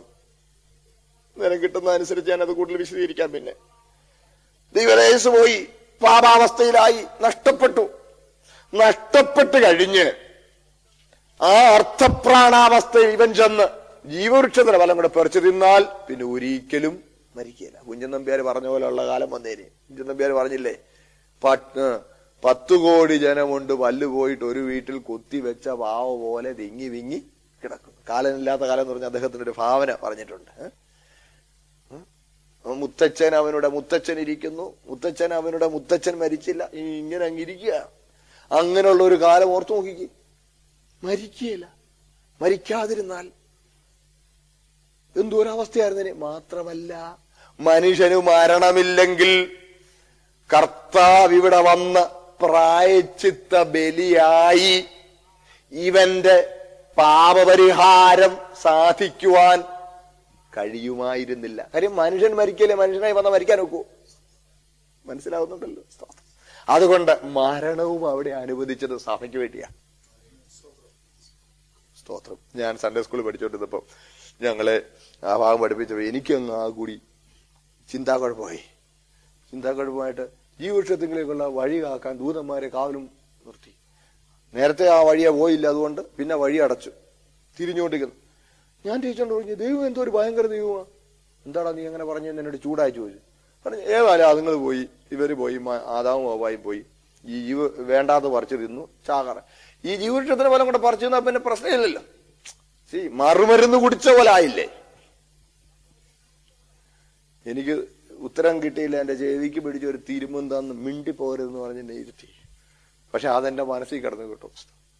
സഹോദരങ്ങളെ, ദൈവവചനം പഠിക്കാൻ ദൈവം എനിക്ക് ഭാഗ്യം തന്നുകൊണ്ടിരിക്കുന്നു എന്നുള്ളത് എന്റെ ജീവിതത്തിൽ ഞാൻ വലിയ പദവിയായി കണക്കാക്കുന്നു. കാരണം ദൈവവചനം പരിശുദ്ധാത്മാവ് എനിക്ക് ബോധ്യപ്പെടുത്തി തന്നില്ലായിരുന്നെങ്കിൽ ഞാൻ വിശ്വാസത്തിൽ സ്ഥിരമായി നിൽക്കുവാൻ കഴിയുമായിരുന്നില്ല. അതുകൊണ്ടാണ് എനിക്ക് എപ്പോഴും എന്റെ ആഗ്രഹം എന്റെ സഹോദരങ്ങളോട്, സ്തോത്രം, ദൈവവചനത്തിന്റെ അടിസ്ഥാനപരമായ കാര്യങ്ങൾ മനസ്സിലാക്കി കൊടുക്കണമെന്നൊരു ആഗ്രഹം എപ്പോഴും എന്റെ മനസ്സിലുള്ളത്. സ്തോത്രം. കേൾക്കണേ. അപ്പോൾ ഇവിടെ നമുക്കതിന് ഉത്തരം വ്യക്തമായി കാണാം. മരണവും സഭയുടെ രൂപീകരണത്തിന് വേണ്ടിയാണ് ദൈവം അനുവദിച്ചത്. ഇത് മുഴുവൻ സഭയ്ക്കു വേണ്ടിയാണ് ദൈവം അനുവദിച്ചത്. സ്തോത്രം. ഇത് തന്നെ. അപ്പോൾ ദൈവം ഒരു വലിയ പ്ലാനിന് പ്രകാരമാ ചെയ്തതെന്ന് തിരുവെഴുത്ത് ആവർത്തിച്ച് നമ്മളോട് പറയുക. സ്തോത്രം. ഈ വാക്യം ഒന്ന് വായിച്ചേക്കണേ. വെളിപ്പാട് പുസ്തകം 4-ാം അധ്യായം 11-ാം വാക്യം. Revelation chapter 4 verse 11. കർത്താവേ, സർവ്വം സൃഷ്ടിച്ചവനും എല്ലാം നിന്റെ ഇഷ്ടത്താൽ ഉണ്ടായതും സൃഷ്ടിക്കപ്പെട്ടതും ആകയാൽ മഹത്വവും ബഹുമാനവും ശക്തിയും സ്വീകരിപ്പാൻ യോഗ്യനെന്ന് പറഞ്ഞുകൊണ്ട് തങ്ങളുടെ കിരീടങ്ങളെ സിംഹാസനത്തിൽ മുമ്പിൽ ഇടും. സ്തോത്രം. 20 മൂപ്പന്മാരും കിരീടം സിംഹാസന മുമ്പിൽ ഇട്ടുകൊണ്ട് വിളിച്ചു പറയുന്ന ഒരു വാക്ക്, കർത്താവേ, സകലവും സൃഷ്ടിച്ചവനാ നീ. തന്നെയല്ല, ഇതെല്ലാം നിന്റെ ഇഷ്ടം ഹേതുവായി ഉണ്ടായതാ. സ്തോത്രം. എല്ലാം തിരുമേനിക്ക് അങ്ങനെ തിരുവിഷ്ടമായി. അവിടെ പറഞ്ഞിരിക്കുന്ന തിരുവിഷ്ടം എന്ന് പറയുന്നതാണ് അനാദി നിർണയം. സ്തോത്രം. ഹല്ലേലൂയ. തിരുവിഷ്ടമായി. സ്തോത്രം. അങ്ങനെ നമ്മളെ ഇങ്ങനെ അവന്റെ സ്വരൂപത്തിലും സാദൃശ്യത്തിലും അവനോടുള്ള നിത്യമായ കൂട്ടായ്മയ്ക്കായി സൃഷ്ടിപ്പാനും തന്റെ സ്നേഹം നമുക്ക് വെളിപ്പെടുത്തി തരാനും, ഹല്ലേലൂയ, നമ്മളുടെ ബലഹീനത നമുക്ക് തിരിച്ചറിയത്തക്ക അനുഭവങ്ങളിലൂടെ മനുഷ്യവംശത്തെ കടത്തിവിടുവാനും, സ്തോത്രം, അങ്ങനെ നിത്യതയ്ക്കു വേണ്ടി നമ്മെ ഒരുക്കുവാനും ദൈവത്തിന് പ്രസാദം തോന്നിയതിൽ ഞാൻ ദൈവത്തെ സ്തുതിക്കുന്നു. സ്തോത്രം. ഹല്ലേലൂയ. സമയം കഴിഞ്ഞു പോയാലും ഞാൻ വാക്ക് ഇവിടെ ഉപസംഹരിക്കുകയാണ്. സ്തോത്രം. ഇച്ചിരി കൂടി നിങ്ങൾ നേരത്തെ വരാമെങ്കിൽ നമുക്ക് കുറച്ചും കൂടെ കാര്യങ്ങൾ, അല്ലെങ്കിൽ നമുക്ക് ഒത്തിരി സമയം തീരെ കുറവായി പോകും. ഉത്സാഹിക്കുക. ജോലി കഴിഞ്ഞ് വരുന്നവരൊക്കെയാണെന്ന് എനിക്കറിയാം. നിങ്ങൾ എത്രയും നേരത്തെ വരാനായിട്ട് ആവുള്ളെങ്കിൽ ഒന്ന് ഉത്സാഹിച്ചാൽ, സ്തോത്രം, കുറച്ചു കാര്യം കൂടി നമുക്ക് ചിന്തിക്കാൻ കഴിയുമല്ലോ. സ്തോത്രം. അപ്പോൾ ഉൽപ്പത്തി പുസ്തകം മുതലേ, സ്തോത്രം, സകലവും എല്ലാം അനോമലീസ് ആണെന്ന് തോന്നും. ഇതൊക്കെ നോ, ദൈവത്തിനൊന്നും സെക്കൻഡ് തോട്ടില്ല. ദൈവത്തിന് സർപ്രൈസസ് ഇല്ല. സ്തോത്രം. ദൈവം തന്റെ പ്ലാൻ ഒന്നും മോഡിഫൈ ചെയ്യേണ്ടതായി വന്നിട്ടില്ല. സ്തോത്രം. ഇതെല്ലാം അനാദിയിലെ നിർണയം അനുസരിച്ച്, സ്തോത്രം, തന്റെ തിരുവിഷ്ടം ഹേതുവായി നിത്യതയ്ക്ക് വേണ്ടി നമ്മളെ ഒരുക്കാൻ ദൈവം ഒരുക്കിയ വഴികളാണിത്. സ്തോത്രം. നമ്മുടെ ജീവിതവും എടുത്തു, ഓരോരുത്തരുടെ ജീവിതവും എടുത്താൽ നമ്മുടെ ഡിസപ്പോയിന്റ്മെന്റ്സ് ഒക്കെ ദൈവത്തിന്റെ അപ്പോയിന്റ്മെന്റ്സ് ആണ്. ഞാൻ പറഞ്ഞ മനസ്സിലായോ? നമുക്ക് വലിയ നിരാശയും ദുഃഖങ്ങളും ഒക്കെ തോന്നുന്ന disappointments, but they are God's appointments. നമ്മെ നിത്യതയ്ക്ക് വേണ്ടി ഒരുക്കാൻ, കേൾക്കണേ, നമ്മളെ നിത്യതയ്ക്ക് വേണ്ടി ഒരുക്കാൻ ദൈവം അനുവദിക്കുന്ന അനുഭവങ്ങളാണിവ. അതുകൊണ്ട് അങ്ങനെയുള്ള അനുഭവങ്ങളിൽ തകർന്നു പോകരുത്. സ്തോത്രം. അങ്ങനെയുള്ള അനുഭവങ്ങളിൽ ദൈവത്തിന്റെ നന്മയെ ചോദ്യം ചെയ്യരുത്. റോമർ 8:28, എന്നാൽ ദൈവത്തെ സ്നേഹിക്കുന്നവർക്ക്, നിർണയപ്രകാരം വിളിക്കപ്പെട്ടവർക്ക് തന്നെ സകലവും നന്മയ്ക്കായി കൂടി വ്യാപരിക്കുന്നു. സ്തോത്രം. പ്രിയപ്പെട്ടവരെ, ഈ പട്ടണത്തിൽ 10,000-കണക്കിന് മലയാളികളുണ്ട്. സ്തോത്രം. പക്ഷേ ക്രിസ്ത്യാനികളുണ്ട്. നമ്മളെക്കാൾ വിദ്യാഭ്യാസവും യോഗ്യതയും അറിവും ഒക്കെ ഉള്ളവരുണ്ട്, സൗകര്യങ്ങളുള്ളവരുണ്ട്. എന്നാൽ ദൈവം തന്റെ വചനം അറിയാനും ദൈവത്തെ സ്നേഹിപ്പാനും അവന്റെ തിരുവെഴുത്തുകൾക്ക് വേണ്ടി സമയം വേർതിരിക്കാനും നമുക്ക് ഭാഗ്യം തന്നു. സ്തോത്രം. നമ്മളെ ഈ അനുഭവത്തിനു വേണ്ടി ദൈവം അനേക സാഹചര്യങ്ങളിലൂടെയാണ് ഒരുക്കിയത്. മനസ്സിലാവുന്നുണ്ടല്ലോ? സ്തോത്രം. പുറകോട്ട് നോക്കിയാൽ പറയാനുള്ളത് അതേ ഉള്ളൂ. നമ്മുടെ പല ഡിസപ്പോയിന്റ്മെന്റ്സും ദൈവത്തിന്റെ അപ്പോയിന്റ്മെന്റ്സ് ആയിരുന്നതുകൊണ്ട് എന്നെ ഇന്ന് ഞാൻ ആയിരിക്കുന്നത് പോലെ നീ കൊണ്ടുവന്നു. സ്തോത്രം. പ്രിയപ്പെട്ടവരെ, ദൈവം നമ്മെ പ്രത്യേകം കരുതി എന്നുള്ളത് കൊണ്ടാണ്. Praise the Lord. സ്തോത്രം. ഒരു വ്യക്തിക്ക് പോലും ദൈവം എന്നോട് കരുണ കാണിച്ചില്ല എന്ന് പറയാൻ കഴിയാത്തതുപോലെ ദൈവം നമ്മെ കരുതി. സ്തോത്രം. അതുകൊണ്ട് ഇന്ന് രാത്രി നമ്മുടെ ദൈവസന്നിധിയിൽ ഇരിക്കുമ്പോൾ, അടുത്ത ദിവസം നമുക്ക് അതിന്റെ ബാക്കി ഭാഗങ്ങളിലേക്ക് കടക്കാൻ എനിക്ക് താല്പര്യമുണ്ട്. നമ്മുടെ ദൈവസന്നിധിയിൽ ഇരിക്കുമ്പോൾ പുറകോട്ട് നോക്കി നമ്മുടെ ജീവിതത്തെ ഒന്ന് വിലയിരുത്തി, കർത്താവേ, നിന്നെ അറിയേണ്ടതുപോലെ അറിയുവാൻ, നിന്നെ സ്നേഹിക്കേണ്ടതുപോലെ സ്നേഹിക്കുവാൻ, നിന്റെ വചനത്തിന്റെ വെളിപ്പാടുകൾ എനിക്ക് തരുവാൻ അവിടത്തേക്ക് പ്രസാദമാകുന്നതിനാൽ ഞാൻ നിന്നെ സ്തുതിക്കുന്നു. സ്തോത്രം. എന്റെ ഇവിടുത്തെ കാര്യം നന്നായി നടക്കാൻ ഞാൻ നിന്നെ പിൻപറ്റുകയല്ല, പിന്നെയോ നിത്യതയ്ക്ക് വേണ്ടി ഒരുങ്ങുവാൻ, ഹല്ലേലൂയ, സ്തോത്രം, എന്നെ ഇതാ ഞാൻ സമർപ്പിക്കുന്നു. ഞാൻ എന്നെ നിനക്കായി സമർപ്പിക്കുമ്പോൾ എന്റെ കാര്യങ്ങൾ കൈയേന്തി നടത്താൻ നീ വിശ്വസ്തന. അത് നമ്മൾ ഭയപ്പെടണ്ട കേട്ടോ. സ്തോത്രം, ഹല്ലേലൂയ. ദൈവം വിശ്വസ്തന. സമയം പോയോണ്ട് ഞാൻ നിർത്തുകയാണ്. ഞായറാഴ്ച ഞാൻ വെള്ളിയാഴ്ച ഞാൻ ചർച്ചയിൽ അത് സംബന്ധമായ ചില കാര്യങ്ങൾ നിങ്ങളോട് പറഞ്ഞു. നടന്നൊരു സംഭവം ഞാൻ നിങ്ങളോട് ഓർപ്പിക്കുകയുണ്ടായിരുന്നു. സ്തോത്രം. നമ്മളെ അങ്ങോട്ട് ഏൽപ്പിച്ചു കൊടുക്കുമ്പോൾ വിത്ത് ഓൾ അവർ ഫ്രെയിൽറ്റീസ് ആൻഡ് ഫെയിലിങ്സ്, സ്തോത്രം. ഭർത്താവ് മരിച്ച ഒരു സഹോദരിക്കും ഭാര്യ മരിച്ച ഒരു സഹോദരൻ നമ്മൾ വിവാഹം ആലോചിച്ചപ്പോൾ അവർ തമ്മിൽ സംസാരിച്ചു. ആ സ്ത്രീക്ക് 2 മക്കളുണ്ട്. അവരുടെ ആലോചന സമയത്ത് ആ സ്ത്രീ പറഞ്ഞു, എനിക്കിതിന് താല്പര്യമില്ല, എന്റെ കുഞ്ഞുങ്ങളെ വിട്ടേച്ച് ഞാൻ വരികയില്ല. ഞാൻ പറഞ്ഞു, I am more than willing to accept the children as my own children. എന്റെ കുഞ്ഞുങ്ങളായി ഞാൻ അവരെ സ്വീകരിക്കാൻ. ഇതറിഞ്ഞിട്ടാണ് ഞാൻ ഇതിന് മുതിർന്നത്. അത് കഴിഞ്ഞപ്പോൾ അവൾ പറഞ്ഞു, ഒരു കാര്യമാണ് അധികം പേർക്ക് പറഞ്ഞുകൂടാ, 2ാമത്തെ കുഞ്ഞ് റിട്ടാർഡഡ് ആണ്. He is undergoing treatment. സാരമില്ല, വളരെ സന്തോഷത്തോടെ ഞാൻ സ്വീകരിക്കുന്നു. 3ാമത് പറഞ്ഞു, അവന്റെ ചികിത്സയ്ക്ക് വേണ്ടി ഓൾറെഡി വലിയ തുക ചെലവായി, 75,000 രൂപ കടമുണ്ട്. സാരമില്ല, ഐ ടേക്ക് അപ്പ് ദാറ്റ്. സ്തോത്രം. അത്രയും പറഞ്ഞപ്പോൾ ഞാൻ നീ ആയിരിക്കുന്നത് പോലെ with all your liabilities, with all your problems, accept you as my own എന്നയാൾ പറഞ്ഞപ്പോൾ ആ പെൺകുട്ടി പൊട്ടിക്കരഞ്ഞ് ഹിയർ ഐ ഓഫർ മൈസെൽഫ് എന്ന് പറഞ്ഞ് അങ്ങനെ അവർ വിവാഹിതരായത്, സ്തോത്രം, എനിക്കറിയാം. പ്രിയ ദൈവമക്കളെ, സ്തോത്രം, ഇവിടെ ഒരു മനുഷ്യൻ അത്രയും ഉണ്ടെങ്കിൽ തന്നെ സമർപ്പിച്ചു കൊടുക്കുമ്പോൾ with all failures, frailties, liabilities, problems സ്വീകരിക്കുമെങ്കിൽ നമ്മളെ കർത്താവിന് വേണ്ടി അങ്ങോട്ട് കൊടുക്കുമ്പോൾ നമ്മൾ ഒട്ടും മടിക്കണ്ട. He accepts us with all our problems. Praise the Lord. നമ്മുടെ പ്രോബ്ലം മാറ്റിയിട്ട് അങ്ങോട്ട് ചെല്ലാനല്ല പറയുന്നത്. He accepts us with all our needs, with all our frailties and failings. അതുകൊണ്ട് ഇന്ന് രാത്രി നമുക്ക് ആ മാനസാന്തരം, ചിന്താഗതിയിലൊരു മാറ്റം വന്നിട്ട്, ദൈവമേ, ആ തൃക്കരങ്ങളിലേക്ക് ഞാൻ എന്നെ തരുന്നു. നീ എന്നെ ഈ സമർപ്പണത്തിന്റെ വഴികളിലാണ് ഇതുവരെ നടത്തിയെന്ന് ഞാൻ അറിയുന്നു എന്ന് നമുക്കൊന്ന് ദൈവസ്ഥലം ഒന്ന് ഏറ്റു പറയാം. നമ്മളുടെ കണ്ണുകൾ ഒരു നിമിഷം വന്നടച്ച്. കർത്താവേ, നീ എനിക്ക് ഇച്ഛാശക്തി തന്നു.